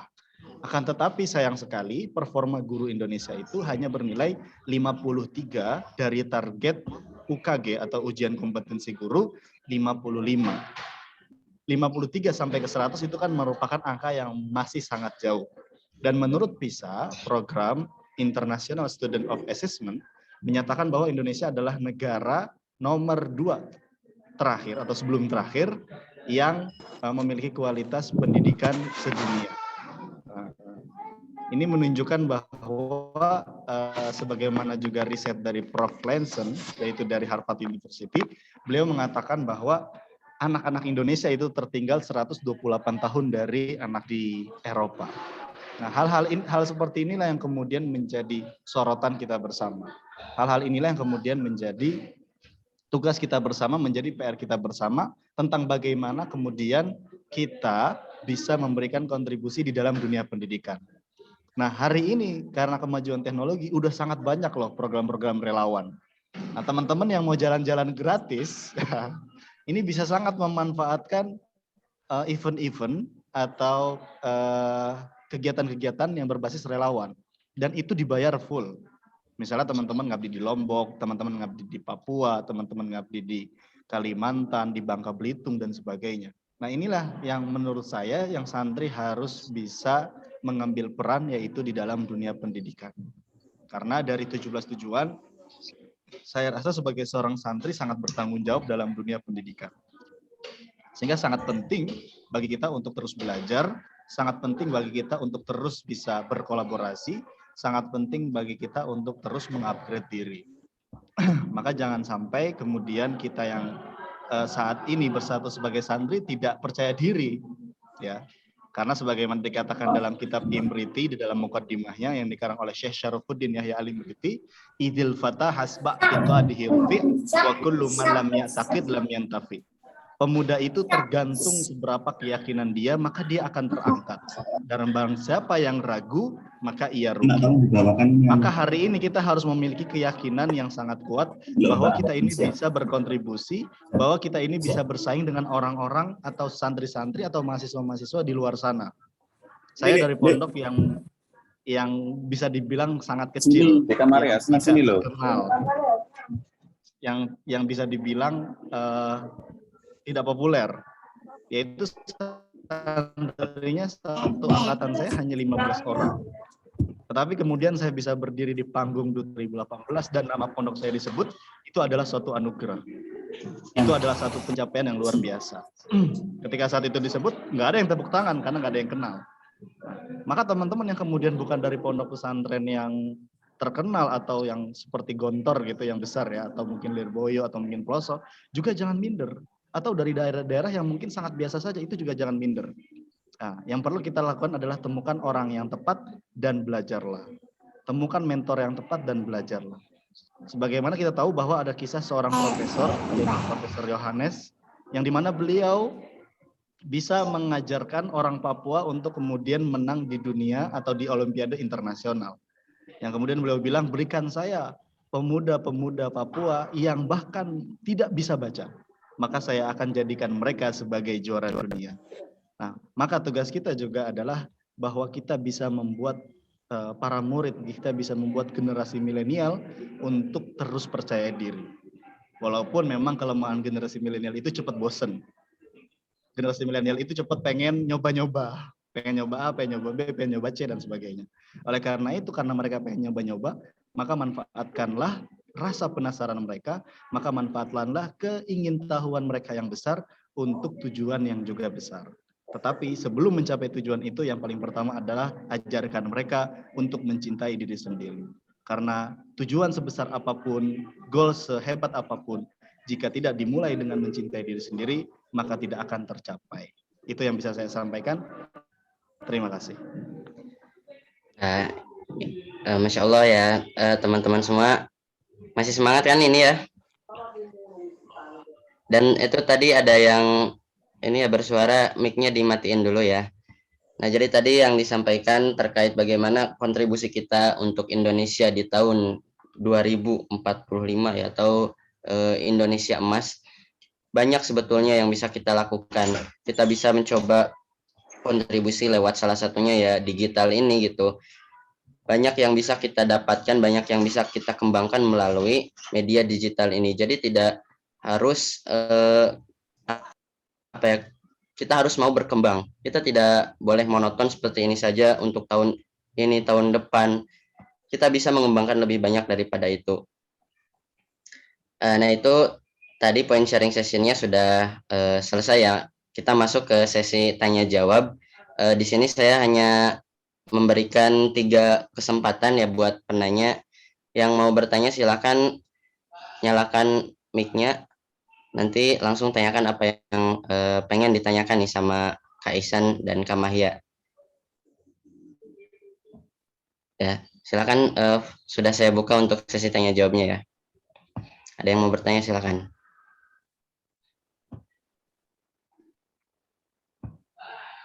Gimana? Dari teman-teman Santripedia, dari peserta lomba, silakan yang mau bertanya nih.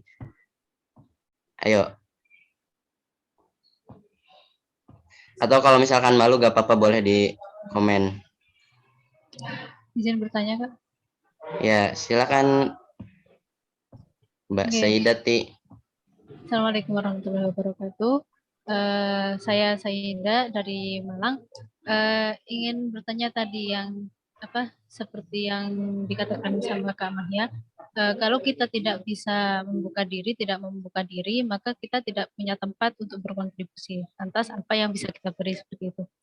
Mungkin Kak Maya sama Kak Ihsan tuh ada tips bagi kan ada ya orang-orang yang kayak ya introvert gitulah, yang sulit untuk membuka diri kepada lingkungan. Jadi bagaimana tipsnya agar dia tuh tetap bisa berkontribusi seperti itu? Terima kasih. Oke, terima kasih ya atas pertanyaannya Kak Saidati. Mungkin bisa langsung dijawab ya sama Kak Mahya atau Kak Ihsan, silakan. Dari siapa dulu nih? Kak Mahya dulu ya. Tadi udah on mic duluan soal ini. Oke. Terima kasih pertanyaannya Kak Saidati Herlina mengenai bagaimana dong untuk introvert itu tetap bisa berkontribusi, sedangkan orang-orang introvert itu sulit untuk membuka diri. Seperti ini ya. Yang saya tahu introvert itu dia membuka diri gitu kepada orang-orang tertentu yang dia percaya. Seperti itu. Tapi bukan berarti orang yang introvert ini tidak bisa memformulasikan apa yang dipikirkan itu dalam sebuah kata-kata dan sebagainya. Hanya saja dia tidak biasa di keramaian, dia tidak bisa mengobrol secara bebas misalnya di kafe dan sebagainya. Tapi bukan berarti dia tidak bisa sebagai seorang public speaker misalnya seperti itu. Dan upaya-upaya itu kan banyak ya. Memang ada orang yang upayanya nih di dalam media, misalnya sebagai speaker, sebagai influencer dan sebagainya. Tetapi ada juga orang-orang yang berkontribusi ini di balik layar. Misalnya kita lihat saja founder dari Santripedia begitu. Kalau kita lihat Santripedianya, mungkin wajah Kak Zalal ini nggak terlalu banyak nih, gitu, nggak terlalu banyak, gitu. Tetapi beliau tetap bisa berkontribusi, baik itu bagaimana memanajemen suatu organisasi, bagaimana kita mengajak orang berkolaborasi, bagaimana kita menulis dan sebagainya. Nah, setiap orang itu kan memiliki cara sendiri untuk berkontribusi, tidak hanya sebagai pembicara, tetapi ada yang melalui aksi. Nah, untuk itu kenapa ada yang namanya kolaborasi. Ada yang menyampaikan, ada yang mengajak, ada yang memberikan dampak. Misalnya yang manajemen suatu organisasi ini Kak Zalal nih, yang memiliki konsep Kak Zalal nih, yang ngarang dan sebagainya Kak Zalal. Nanti Kak Zalal menggait orang untuk sebagai speaker, menggait orang untuk sebagai pemateri, seperti itu Kak. Jadi banyak sekali hal-hal yang bisa kita lakukan, tidak hanya sebagai speaker. Tapi perlu kita garis bawahi juga, speaker ini tidak hanya memberikan kesempatan bagi orang-orang yang ekstrovert, tetapi bagi mereka yang memiliki jam terbang, begitu. Orang-orang ekstrovert sendiri, dia tidak bisa menjadi speaker handal ketika mereka itu kurang belajar, ketika mereka itu kurang mengasah, seperti itu. Jadi sebenarnya kita memiliki kesempatan yang sama, bisa jadi di tempat yang berbeda. Seperti itu. Silakan Kak Ihsan mau menambahkan juga gak apa-apa. Oke, baik. Saya mengafirmasi apa yang sudah dikatakan oleh Kak Mahya, bahwa introvert bukan berarti kemudian tidak bisa memberikan kontribusi. Namun mungkin kontribusi yang diberikan itu berbeda caranya dengan apa yang dilakukan oleh ekstrovert. Saya menemukan beberapa teman-teman saya yang introvert, mereka tetap bisa berbicara gitu ya. Walaupun memang ketika mereka berbicara itu akan cukup menguras energi mereka. Jadi memang karena introvert itu chargernya adalah di kesepian gitu ya. Di tengah-tengah keramaian mereka itu merasa capek, di tengah keramaian itu mereka merasa lelah gitu. Sehingga memang mereka tidak kuat untuk berbicara lama, misalnya 1 jam, setengah jam dan sebagainya. Biasanya seperti itu. Oleh karena itu benar bahwa mungkin yang harus difokuskan adalah pada bakat, pada kemampuan atau potensi kita. Bagaimana kemudian bakat kita ini kita ubah menjadi kekuatan. Bagi orang-orang yang introvert mungkin memang lapangannya bukan sebagai pembicara, tetapi mungkin sebagai penulis. Nah, kan bisa. Nah, kalau saya berbicara saat ini, mungkin yang nonton banyak lah. Bisa nanti ketika ditaruh di YouTube yang nonton bisa sampai 500 atau 1000 atau bahkan ribuan gitu. Tetapi kalau sebagai seorang penulis, ia akan lebih abadi saya rasa. Karena tulisannya bisa dibaca sampai mungkin abad-abad berikutnya. Sedangkan video mungkin bisa jadi sudah tenggelam dengan video yang lain gitu ya. Kalau kayak TikTok kan kita malas tuh scroll ke bawah video-video lama gitu. Ya, misalnya Kamaya videonya udah 1000. Dan kita malas tuh sampai scroll sampai bawah gitu ya. Ada yang tenggelam gitu. Nggak usah video lah, chat WA lah, kita sering banget ada orang ngechat terus kita bilang nanti aja balesnya gitu. Ternyata pas malam tenggelam gitu ya chatnya. Apalagi kita bukan prioritasnya, kira-kira seperti itu. Udah pasti tenggelam lah ya. Nah maka kembali lagi bahwa kita harus fokus terhadap kemampuan kita. Apa yang kemudian menurut kita itu sebagai bakat, maka asahlah itu. Jadi jangan jangan seperti mindset orang-orang zaman dulu. Ya ini bagian dari kritik ya. Yaitu orang zaman dulu ketika misalnya anak ini tidak bisa sesuatu, maka anak itu akan dileskan. Misal, Kamahya nggak bisa matematika. Kamahya dileskan matematika sama ibunya. Nah itu adalah menurut banyak psikolog itu sesuatu yang salah. Kenapa? Karena matematika memang sudah bukan bakatnya Kamahya. Sebagaimana kita tahu bahwa kecerdasan itu juga ada 9. Barangkali kecerdasan Kamahya itu di kecerdasan yang 8 lain, bukan di kecerdasan hitung-hitungan. Nah, maka bagi para psikolog, bagi para parenting, yang baik itu adalah ketika anak ini bakat di bidang apa, maka lesin di bidang itu. Nah sayangnya kita ini masih menganggap bahwa matematika segala-galanya. Kita masih menganggap bahwa PNS segala-galanya. Kita masih menganggap bahwa satu pekerjaan, misalnya dokter segala-galanya. Padahal setiap orang akan memiliki kesuksesannya di bidang masing-masing. Nah, maka misalnya Kamahya ini bidangnya adalah di beatbox, main gitar, ya udah orang tuanya maka akan memberikan les di bidang musik gitu. Walaupun memang kadang orang tua, jadi orang band gitu ya, jadi pemain musik atau pemain band, gimana suksesnya, gajinya nggak jelas, masa depannya nggak jelas gitu ya. Nah, saya rasa pemikiran milenial sudah sangat jauh dari hal yang seperti itu. Sehingga hari ini kita bisa memaksimalkan apa yang menjadi maksimal dalam diri kita. Dan saya rasa 10 tahun mendatang, apa yang tidak penting hari ini menjadi sangat penting. Dulu orang main game dianggap membuang-buang waktu. Tetapi hari ini seorang Lemon bisa mendapatkan 11 miliar dalam waktu setahun ketika dia jago bermain game. Apakah dulu terbayang orang main game akan dibayar? Apakah dulu terbayang orang yang cuma cuap-cuap di YouTube atau di video itu akan mendapatkan AdSense? Tidak. Nah, maka lakukanlah yang apa yang membuat kita yakin.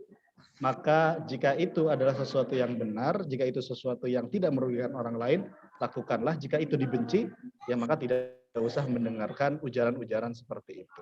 Terima kasih.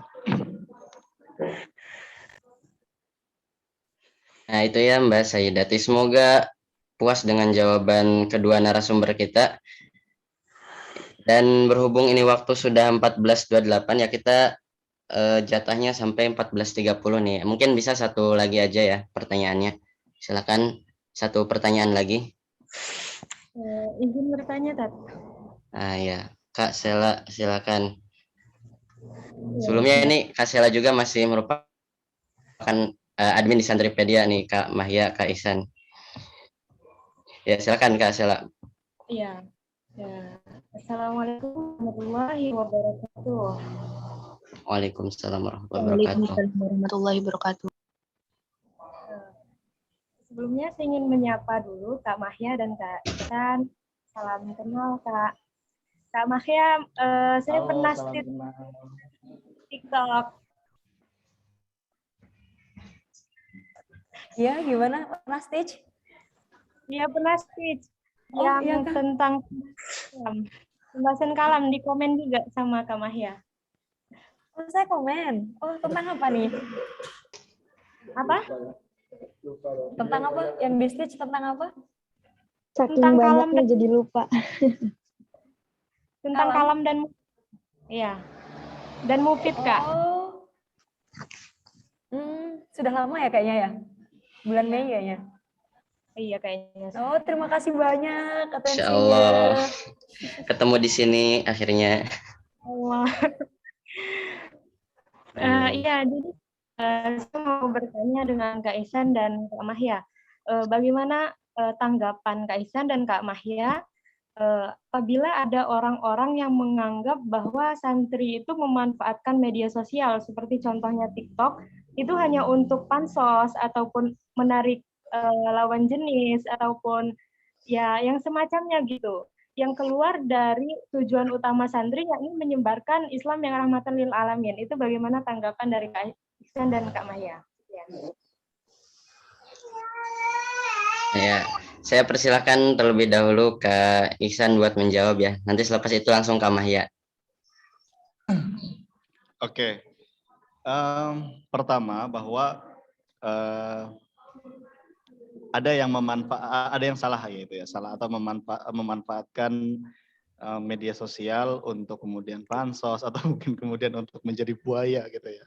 Tadi saya memahaminya gitu tadi. Pertama begini, bahwa terkadang memang ada beberapa cara-cara yang digunakan oleh beberapa orang itu tidak semestinya. Tapi sebenarnya tujuan dia adalah baik. Nah, dalam hal ini, inilah yang disebut dengan fikih dakwah, gitu ya. Inilah yang disebut sebagai fikih dakwah. Bahwa fikih dakwah itu tidak mengikuti kaidah fikih pada umumnya. Fikih dakwah ini adalah bagian dari proses. Jadi dia tidak mementingkan hasil, tetapi mementingkan proses. Maksud saya seperti ini. Misalnya, dulu kita itu masih kecil puasa. Apakah ketika kita puasa itu langsung 1 hari full? Kan enggak. Tapi setengah hari gitu. Tetapi adakah kaidah fikih yang membetulkan bahwa puasa boleh setengah hari? Enggak ada dong. Ya, enggak ada. Nah, itu adalah bagian dari fikih dakwah. Nah, soal urusan niat dalam kemudian bermedia sosial, ini juga pernah dilakukan oleh ulama-ulama Nusantara. Jadi, yang ingin saya sampaikan adalah bahwa kita jangan saklek, bahwa kita jangan kaku dalam urusan niat, terutama niat yang selain ibadah tentunya gitu ya, selain untuk ilmu dan sebagainya. Di sosial media, kalau kita niatnya benar-benar hanya untuk menyebarkan Islam rahmatan lil alamin, tanpa menafikan bahwa itu adalah penting, itu adalah cara yang barangkali kurang tepat. Memang kita harus menggunakan cara-cara yang kreatif, yang tentunya tidak boleh keluar dari ajaran Islam tentunya ya. Kita harus menggunakan cara-cara kreatif untuk kemudian kita memperkenalkan diri kepada halayak ramai. Dalam artian kalau ada tren yang kemudian tidak bertabrakan dengan ajaran Islam, silakan ikuti tren itu. Yang ingin saya sampaikan adalah bahwa cara-cara seperti itu boleh kok dilakukan asalkan dalam kadar tertentu. Kenapa? Karena pernah ayahnya Kiai Haji Mustafa Bisri, yaitu Kiai Bisri Mustafa, ayahnya Gus Mus, itu ketika ditanya oleh Kiai Ali Maksum Krapyak, Kiai gimana sih cara ngarang buku banyak? Akhirnya kata Kiai Bisri Mustafa, caranya adalah niat bikin buku karena uang.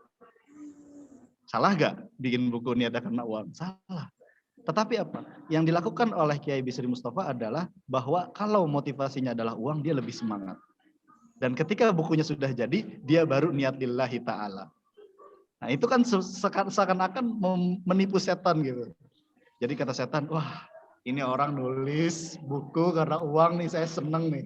Pas bukunya udah jadi, ya elah, ternyata dia malah lillahi ta'ala. Nah maka saya mengkiaskan hal ini dengan sosial media. Nah, mungkin teman-teman yang kemudian ingin atau berniat jadi seorang influencer, silakan bagikan hal-hal yang remeh juga sekalipun nggak apa-apa untuk menaikkan atensi, untuk menaikkan engagement. Bagikan hal-hal yang mungkin kemudian terdengar seperti romantis, agak bucin. Bisa dilihat di videonya Kak Mahya di awal-awal, kadang ada bercandaan bucin-bucin atau di akhir. Tapi itu yang membuat itu menjadi menarik gitu. Nah, hal-hal seperti itu boleh kok dilakukan asal dalam kadarnya. Tapi sekali lagi ketika nanti sudah terkenal, sudah follower sudah naik, barangkali kita akan merapikan bahwa tujuan kita adalah untuk dakwah. Jadi soal niat untuk kita sebagai anak muda, kayaknya kita nggak usah terlalu lurus lah gitu ya. Tetapi tetap dalam koridornya, asalkan kemudian tidak melewati atau melampaui batas. Kira-kira itu yang bisa saya sampaikan.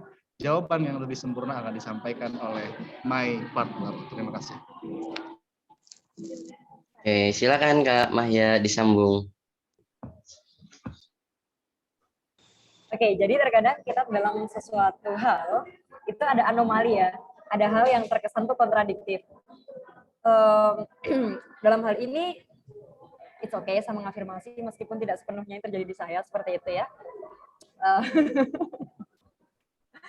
Kalau saya sih gini, saya memang dari awal tuh memang niatnya memang education konten begitu. Jadi kalau misalnya teman-teman ada kesempatan untuk mengakses akun-akun saya, baik itu di Instagram Literasi Mahyafi, kemudian di YouTube Literasi Mahyafi, kemudian di Facebook Literasi Mahyafi ya namanya, dan juga di TikTok Mahyafi, bisa teman-teman lihat bahwa 80-90% apa yang saya sampaikan adalah pendidikan.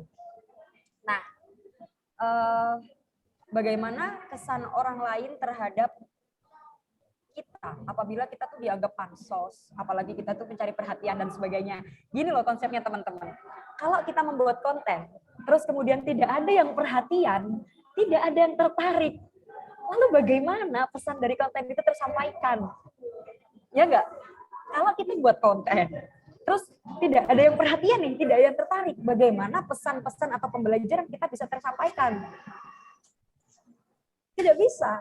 Bahkan konten seperti yang di Santripedia pun, mereka pasti mencari warna yang bagus, desain yang bagus, ya animasi yang bagus, suara yang bagus. Kenapa? Untuk mencari perhatian seperti itu. Nah, sebenarnya segala sesuatu itu tergantung bagaimana sudut pandangnya. Kalau sudut pandangnya yang buruk, bisa kita artikan. Siapa yang berpikir negatif? Seperti itu. Misal nih, saya membuat konten. Kemudian saya mengemasnya dengan bahasa-bahasa bucin, bisa bahasa-bahasa anak remaja. Oh, Mahya mah cari perhatian. Nah, ya memang kita pasarnya adalah anak muda. Kalau anak muda aja nggak tertarik, bagaimana mereka itu bisa menyerap apa yang ingin saya sampaikan? Disitulah. Jadi memang ada cara-cara tersendiri. Ada suatu istilah bahwa posisi menentukan prestasi.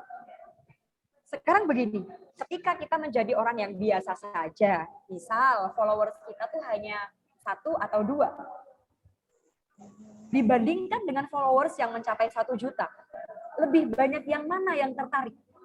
Lebih banyak mana ilmu yang tersampaikan?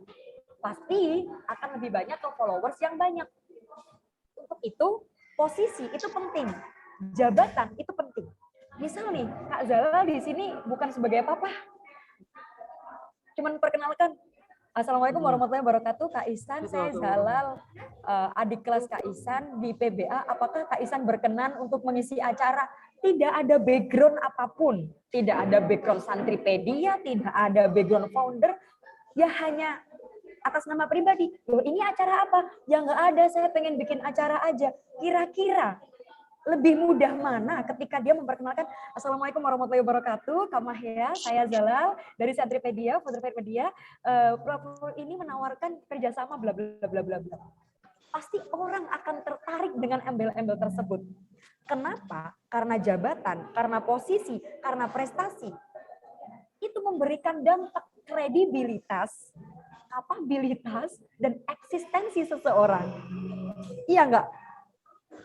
Meskipun pada kenyataannya yang kita butuhkan adalah aksi sesungguhnya, bukan hanya sekedar gelar. Yang kita butuhkan adalah dampak yang dia berikan, tidak sekedar followers, tapi hal-hal tersebut itu memberikan dampak seperti itu. Hal ini pernah terjadi di saya. Ih, Mahya, sok cantik. Ya gimana ya, emang cantik gitu kan. Maksud saya begini, saya tuh kadang heran gitu ya.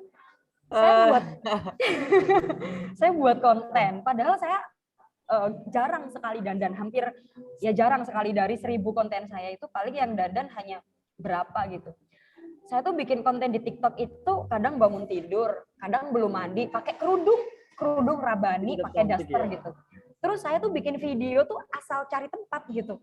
Kok bisa dikatakan sok cantik gitu? Ya emang dari sononya gitu kan. Kayaknya emang beneran cantik itu deh. Gitu. Terus ada yang bilang kayak, kamu nggak takut menjadi fitnah? Kamu nggak takut kalau kecantikan kamu itu mengundang syahwat dan sebagainya? Kan kayak jauh banget gitu pemikirannya. Kenapa mereka nggak fokus dengan apa yang saya sampaikan? Kecuali nih saya kadang saya heran gitu ya. Dandanan udah pakai, misalnya kayak hari ini saya pakai daster gitu ya. Ini masih mending kerudungnya, masih mending daripada biasanya gitu kan. Itu saya jadi heran gitu. Bahkan mereka menganggap bahwa saya misalnya caper sama cowok dan sebagainya. Ya mohon maaf gitu. Jadi kayak itu memang tantangan. Kenapa sih para influencer itu tidak banyak yang bertahan, apalagi kalangan santri? Karena memang mental yang dipertaruhkan. Pernah dong, sangat pernah nangis, sangat pernah gitu ya. Tapi memang itu tantangan, bagaimana kita bisa bertahan, teman-teman. Kalau misalnya kita tidak bisa bertahan dengan pergerusan atau cara orang ngejudge kita, ya berarti kita ibaratnya menyerah dalam keadaan. Apa yang kita ingin sampaikan akhirnya gagal di tengah jalan gitu. Dibilang sok cantik lah, cari perhatian, tapi kalau pansos sih saya bingung ya, emang saya pansos sama siapa gitu kan. Enggak juga, dan apa yang saya sampaikan juga hal-hal yang sangat sederhana begitu. Misalnya ngaji, lebay banget ngaji. Ya namanya ngaji mah pakai tajwid, ya gimana coba. Seperti itu, suaranya digede-gedein, nggak usah digede-gedein, suara saya emang kayak gini. Gitu. Jadi terkadang kita tidak perlu terlalu menjelaskan. Aku kayak gini kok, aku kayak gini. Ya udahlah, biarkan mereka yang menilai. Awal-awal banyak sekali yang menjatuhkan, tapi lama-lama mereka juga bisa menerima seperti itu. Barangkali seperti itu, Kak. Masya Allah ya, itu udah lengkap banget jawabannya ya, Kak Sela. Mana Kak Sela? Ada ya? Iya, Masya Ya, Allah. udah cukup memuaskan ya, Kak Sela. Pertanyaannya, jawabannya itu. Insya Allah sangat memuaskan sekali. Terima kasih Kak Iksan, Kak Mahya. Insya Allah. Nah, ini berhubung kita sudah selesai untuk sharing sessionnya, mungkin bisa ditutup dengan closing statement dari Kak Mahya sama Kak Ihsan. Nanti habis itu kita lanjut ke acara berikutnya deh. Monggo dari Kak Ihsan dulu deh closing statementnya.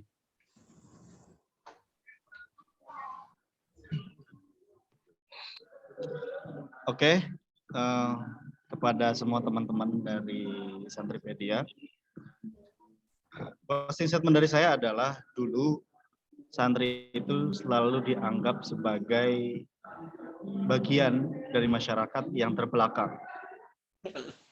Bahkan Kiai Haji Wahid Hasyim sering mendengar orang yang mengatakan bahwa ilmuwan sudah pasti bukan santri, santri sudah pasti bukan ilmuwan.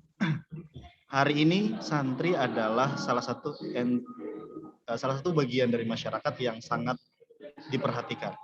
Bahkan hari ini kita sudah memiliki hari santri, hari ini kita sudah memiliki undang-undang pesantren, bahkan wakil presiden kita pun seorang santri. Oleh karena itu jangan pernah minder menjadi santri, teruslah berkarya, teruslah menginspirasi, karena sebagaimana dikatakan oleh Kiai Haji Sahal Mahfud, bahwa menjadi orang baik itu mudah, kita diam maka kita akan dianggap baik. Namun yang sulit adalah menjadi seorang yang bermanfaat. Karena untuk menjadi yang bermanfaat butuh perjuangan. Saya tutup dengan ucapan daripada Syekh Samsi Tabrizi, guru dari Imam Jalaluddin Ar-Rumi. Lam yakunil maut alladhi yuqlikuni li'anni lam akun a'kabirhu nihayatan. Walakin alladhi yuqlikuni in kana amutu min duni an ukhlifa turathan. Saya tidak pernah takut kematian, karena kematian bukanlah akhir bagi saya. Namun yang saya takuti adalah ketika saya mati, saya tidak meninggalkan warisan apapun untuk generasi saya selanjutnya. Wallahul muwaffiq ila aqwamit thoriq. Assalamualaikum warahmatullahi wabarakatuh. Waalaikumsalam warahmatullahi wabarakatuh. Waalaikumsalam warahmatullahi Silakan dari Kak Mahya untuk closing statement-nya.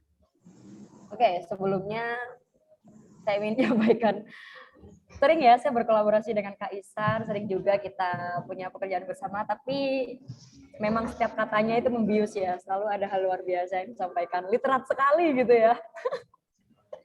Oke. Sangat puitis. Iya, sangat literat ya. Aduh, bisa belajar banyak ini. Kalau saya sih singkat saja ya teman-teman, karena sudah diwakili Singkat oleh tapi Kak bermakna. Ihsan. Dari literasi, santri berdedikasi. Ihdinas siratal mustaqim. Wassalamualaikum warahmatullahi wabarakatuh. Waalaikumsalam. Waalaikumsalam warahmatullahi wabarakatuh. Masya Allah. Terima kasih Kak Mahya, Kak Ihsan sudah mau menemani sharing session kita dari Santripedia untuk siang kali ini. Nah, untuk teman-teman masih semangat kan nih? Saya mau tes lagi jargonnya. Ya, ingat Santripedia. Ahad. Nah, masih ada yang kurang fokus nih kayaknya ya. Sekali lagi deh, sekali lagi. Santripedia. Ahad. Nah, bagus. Nah, ini setelah ini insya Allah kita akan memasuki acara yang ditunggu-tunggu ya. Tapi sebelum itu, saya sebagai moderator, mohon maaf bila ada kesalahan dalam kata-kata. Saya ucapkan terima kasih kepada Kak Ihsan, Kak Mahya, yang sudah bersedia menerima undangan saya untuk mengisi sharing session bersama teman-teman Santripedia di acara penutupan Fesbas Santripedia 2021 ini. Untuk acara, saya kembalikan kepada MC utama. Terima kasih atas perhatiannya. Wallahul muwaffiq ila aqwamit thoriq. Wassalamualaikum warahmatullahi wabarakatuh. Waalaikumsalam. Waalaikumsalam warahmatullahi wabarakatuh. Baiklah, lanjut kepada acara berikutnya, yaitu acara yang pasti ditunggu-tunggu, yaitu pengumuman kejuaraan Festival Bahasa Arab Santripedia Indonesia tahun 2021 yang akan dibacakan oleh Ustadz Ali. Padanya waktu dan tempat saya persilahkan. Assalamualaikum warahmatullahi wabarakatuh. Waalaikumsalam. Selamat siang semuanya. Naharukum Said. Insyaallah Said Mubarak. Alhamdulillahirrahmanirrahim. Yang hari ini di acara Festival Bahasa Arab Santripedia tahun 2021, kami selaku panitia atas nama panitia pelaksanaan perlombaan Festival Bahasa Arab akan mengumumkan juara Festival Bahasa Arab yang diadakan oleh Santripedia tahun 2021. Cabang lomba ada 4, lomba khitobah Arabiyah, lomba kaligrafi, lomba baca kitab, dan lomba nahwu sorof. Sebelumnya, yang terhormat, kami sampaikan terima kasih banyak atas terselenggaranya acara Festival Bahasa Arab kepada founder Santripedia Ustadz Jalaluddin As-Sabeki. Dan yang terhormat, terima kasih kepada narasumber kita, Kak Mahyatul Fikriyah sebagai Duta Santri 2021. Terima kasih juga kepada Kak Muhammad Ihsan Kamaluzzaman yang juga Duta Santri tahun 2018.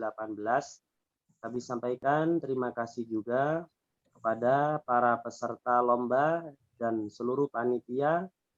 Begitu juga peserta Zoom pada siang hari ini. Oke, untuk lomba yang pertama yaitu lomba khitobah Arabiyah. Juara 1 diperoleh oleh Muhammad Zidan Amirul Basari, salah satu santri Pondok Pesantren 2 Bululawang, Malang. Ya Allah. Terima kasih. Ya, juara 2 diperoleh atas nama Dina Rahma Aprilia dari SMK Syabbanul Waton. Masya Allah. Juara 3 diperoleh oleh Muhammad Siborah Kuncoro, santri Pondok Pesantren Modern Darul Hikmah. Taufikulakum, tepuk tangan buat mereka semua. Insyaallah, tepuk tangan ya. Lomba kaligrafi. Juara pertama diperoleh oleh Andriana Apriliano dari Madrasah Aliyah Negeri 1 Ponorogo. Juara kedua diperoleh oleh Rahmat Erik Firmansyah dari siswa Madrasah Aliyah Unggulan Ki Haji Abdul Wahab Hasbullah. Dan juara 3 diperoleh oleh Susan Aprianti, siswi SMA Al-Bidayah Bandung. Tepuk tangan buat mereka semuanya. Sofikulakum. Taswik. Masya Allah, barakallah ya. Yaitu lomba baca kitab. Juara pertama diperoleh oleh Putri Amalia Rahmani, salah satu santri Pondok Pesantren Al-Latifiyah 2. Juara 2 diperoleh oleh Nadira Khairun Nisa, siswi Madrasah Aliyah Sekolah Cinta Ilmu. Dan juara ketiga diperoleh Muhammad Rifaldi Ka'bah, siswa Madrasah Aliyah Unggulan Ki Haji Abdul Wahab Hasbullah. Tepuk tangan buat mereka semua. Anak-anak hebat. Lomba yang keempat yaitu lomba Nahwu Shorof. Juara pertama diperoleh oleh Opik Taufikur Rahman dari mahasiswa Universitas Darussalam Gontor. Masya Allah. Juara kedua diperoleh oleh Muhammad Subhan Yazid Asy-Syafi'i dari santri Asrama Wadil Quran. Dan juara ketiga diperoleh oleh Rifda Huriyah, siswi Madrasah Aliyah Mataliul Anwar. Tepuk tangan buat para peserta yang memenangkan lomba tersebut. Alhamdulillahirrahmanirrahim. Semoga para juara-juara kita senantiasa menjadi manfaat ilmu yang diperoleh, jadi kebanggaan buat mereka dan lembaganya. Amin amin ya rabbal alamin. Bagi peserta yang tidak memperoleh juara, tetap semangat, insya Allah kesuksesan teraih oleh kalian semua. Amin ya rabbal alamin. Demikian yang bisa kami sampaikan. Hadanallahu wa iyyakum. Assalamualaikum warahmatullahi wabarakatuh. Waalaikumsalam warahmatullahi wabarakatuh. Terima kasih kepada Ustadz Ali yang telah membacakan pengumuman kejuaraannya. Dan sekali lagi kami ucapkan selamat dan sukses atas kemenangan para juara. Dan untuk yang tidak menjadi juara, kalian juga sama orang-orangnya hebat, karena sejatinya perlombaan itu bukan untuk kemenangan tetapi untuk memperoleh ilmu dan pengalaman. Lanjut kepada acara berikutnya, yaitu acara foto bersama. Untuk itu dipersilahkan kepada seluruh peserta Zoom untuk mengaktifkan kameranya.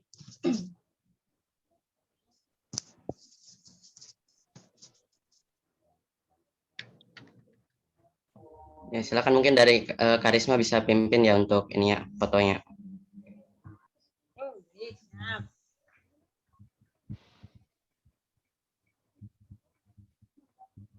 Siap.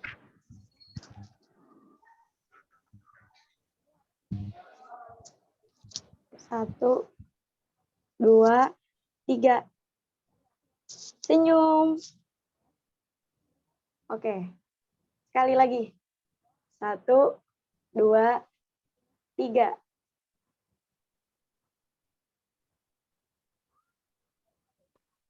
Mau berapa persen nih?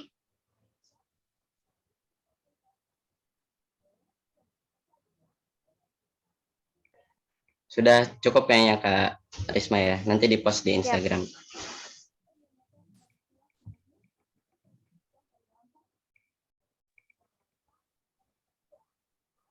Baiklah, kita beranjak pada acara yang terakhir, yaitu penutup yang akan diisi oleh doa. yang akan dibacakan oleh Ustadz Muzaki Ramadan. Kepadanya waktu dan tempat saya persilahkan.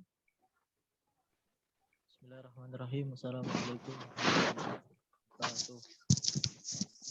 Untuk menyempurnakan acara kita pada siang hari ini, marilah sama-sama kita berdoa kepada Allah Subhanahu wa taala. Semoga dengan wasilah kita berdoa pada kesempatan kali ini, apa yang kita dapat, materi yang kita dapat itu insya Allah dapat bermanfaat buat diri kita masing-masing. Astaghfirullahaladzim, astaghfirullahaladzim, astaghfirullahaladzim. Innallaha ghafurur rahim. Alhamdulillahi rabbil alamin, hamdan syakirin dan hamdan na'imin, hamdan yu'fi ni'mahu wa yukafi mazidah. Ya Rabbana lakal hamdu wa lakal syukru wa lakal haqqu wa lakal ridha kama yanbaghi li jalali wajhikal karim wa jimi sultanik.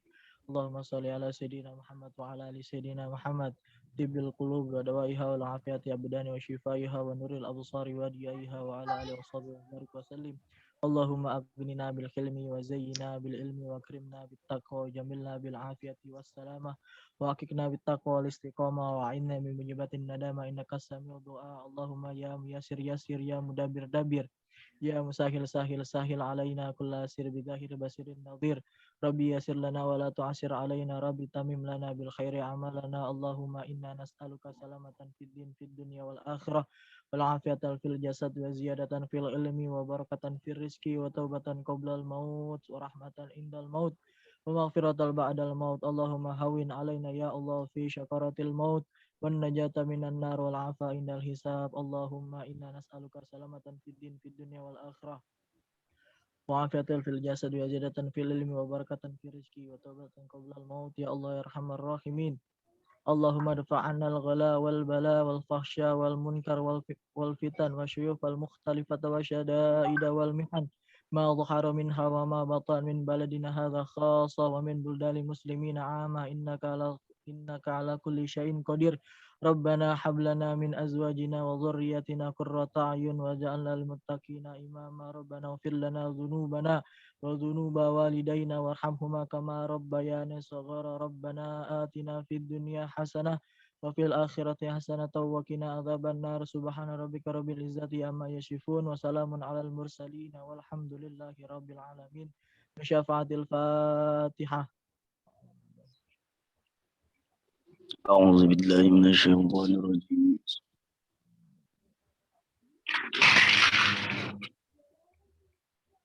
Amin ya rabbal alamin. Sekian, assalamualaikum Amin ya Allah. Waalaikumsalam warahmatullahi wabarakatuh. Terima kasih kepada Ustadz Muzaki Ramadan yang telah memimpin untuk berdoa bersama. Marilah kita lanjut. Astagfirullah. Baiklah, kita sudah berada di ujung acara. Alhamdulillah berjalan dengan lancar. Saya sebagai pengatur waktu penata acara memohon maaf sebesar-besarnya atas segala kekurangan saya, karena sejatinya tidak ada gading yang tak retak dan tidak ada mawar yang tak berduri. Saya pamit undur diri. Wassalamualaikum warahmatullahi wabarakatuh. Waalaikumsalam warahmatullahi wabarakatuh. Waalaikumsalam warahmatullahi wabarakatuh. Ya, dan setelah ini info ya, untuk yang tadi juara namanya jangan lupa mengirimkan alamat lengkap, nomor rekening dan juga foto bebas ke nomor panitia ya, nomor PJ lombanya masing-masing. Ya, sekali lagi untuk yang tadi juara kirim nomor rekening, terus alamat lengkap dan juga foto bebas ya ke PJ lomba masing-masing. Terima kasih. Silakan teman-teman diperbolehkan untuk meninggalkan ruang Zoom meeting ini ya. Kak mau tanya Kak. Ya, bagaimana Kak? Mohon maaf kan yang barusan tadi juara 2 Dina Rahma Aprilia itu kan santri, kemudian saya yang mewakili. Itu nanti fotonya foto santri atau foto saya? Foto santrinya, pesertanya Mbak, Ibu. Ya. Nah, kalau nggak ada gimana? Nggak ada banget ya. Ya nanti bisa coba ya dicari dulu. Nanti kalau memang beneran nggak ada ya nanti kita cari jalan lain lah ya. Mungkin ya. Nanti untuk pengumumannya saya kirim ulang di grup ya. Yang mau meninggalkan Zoom meeting silakan. Saya ucapkan terima kasih atas kehadiran teman-teman semua. Semoga dalam acara ini bisa menambah manfaat bagi kita semua. Amin ya Allah ya Rabbal Alamin.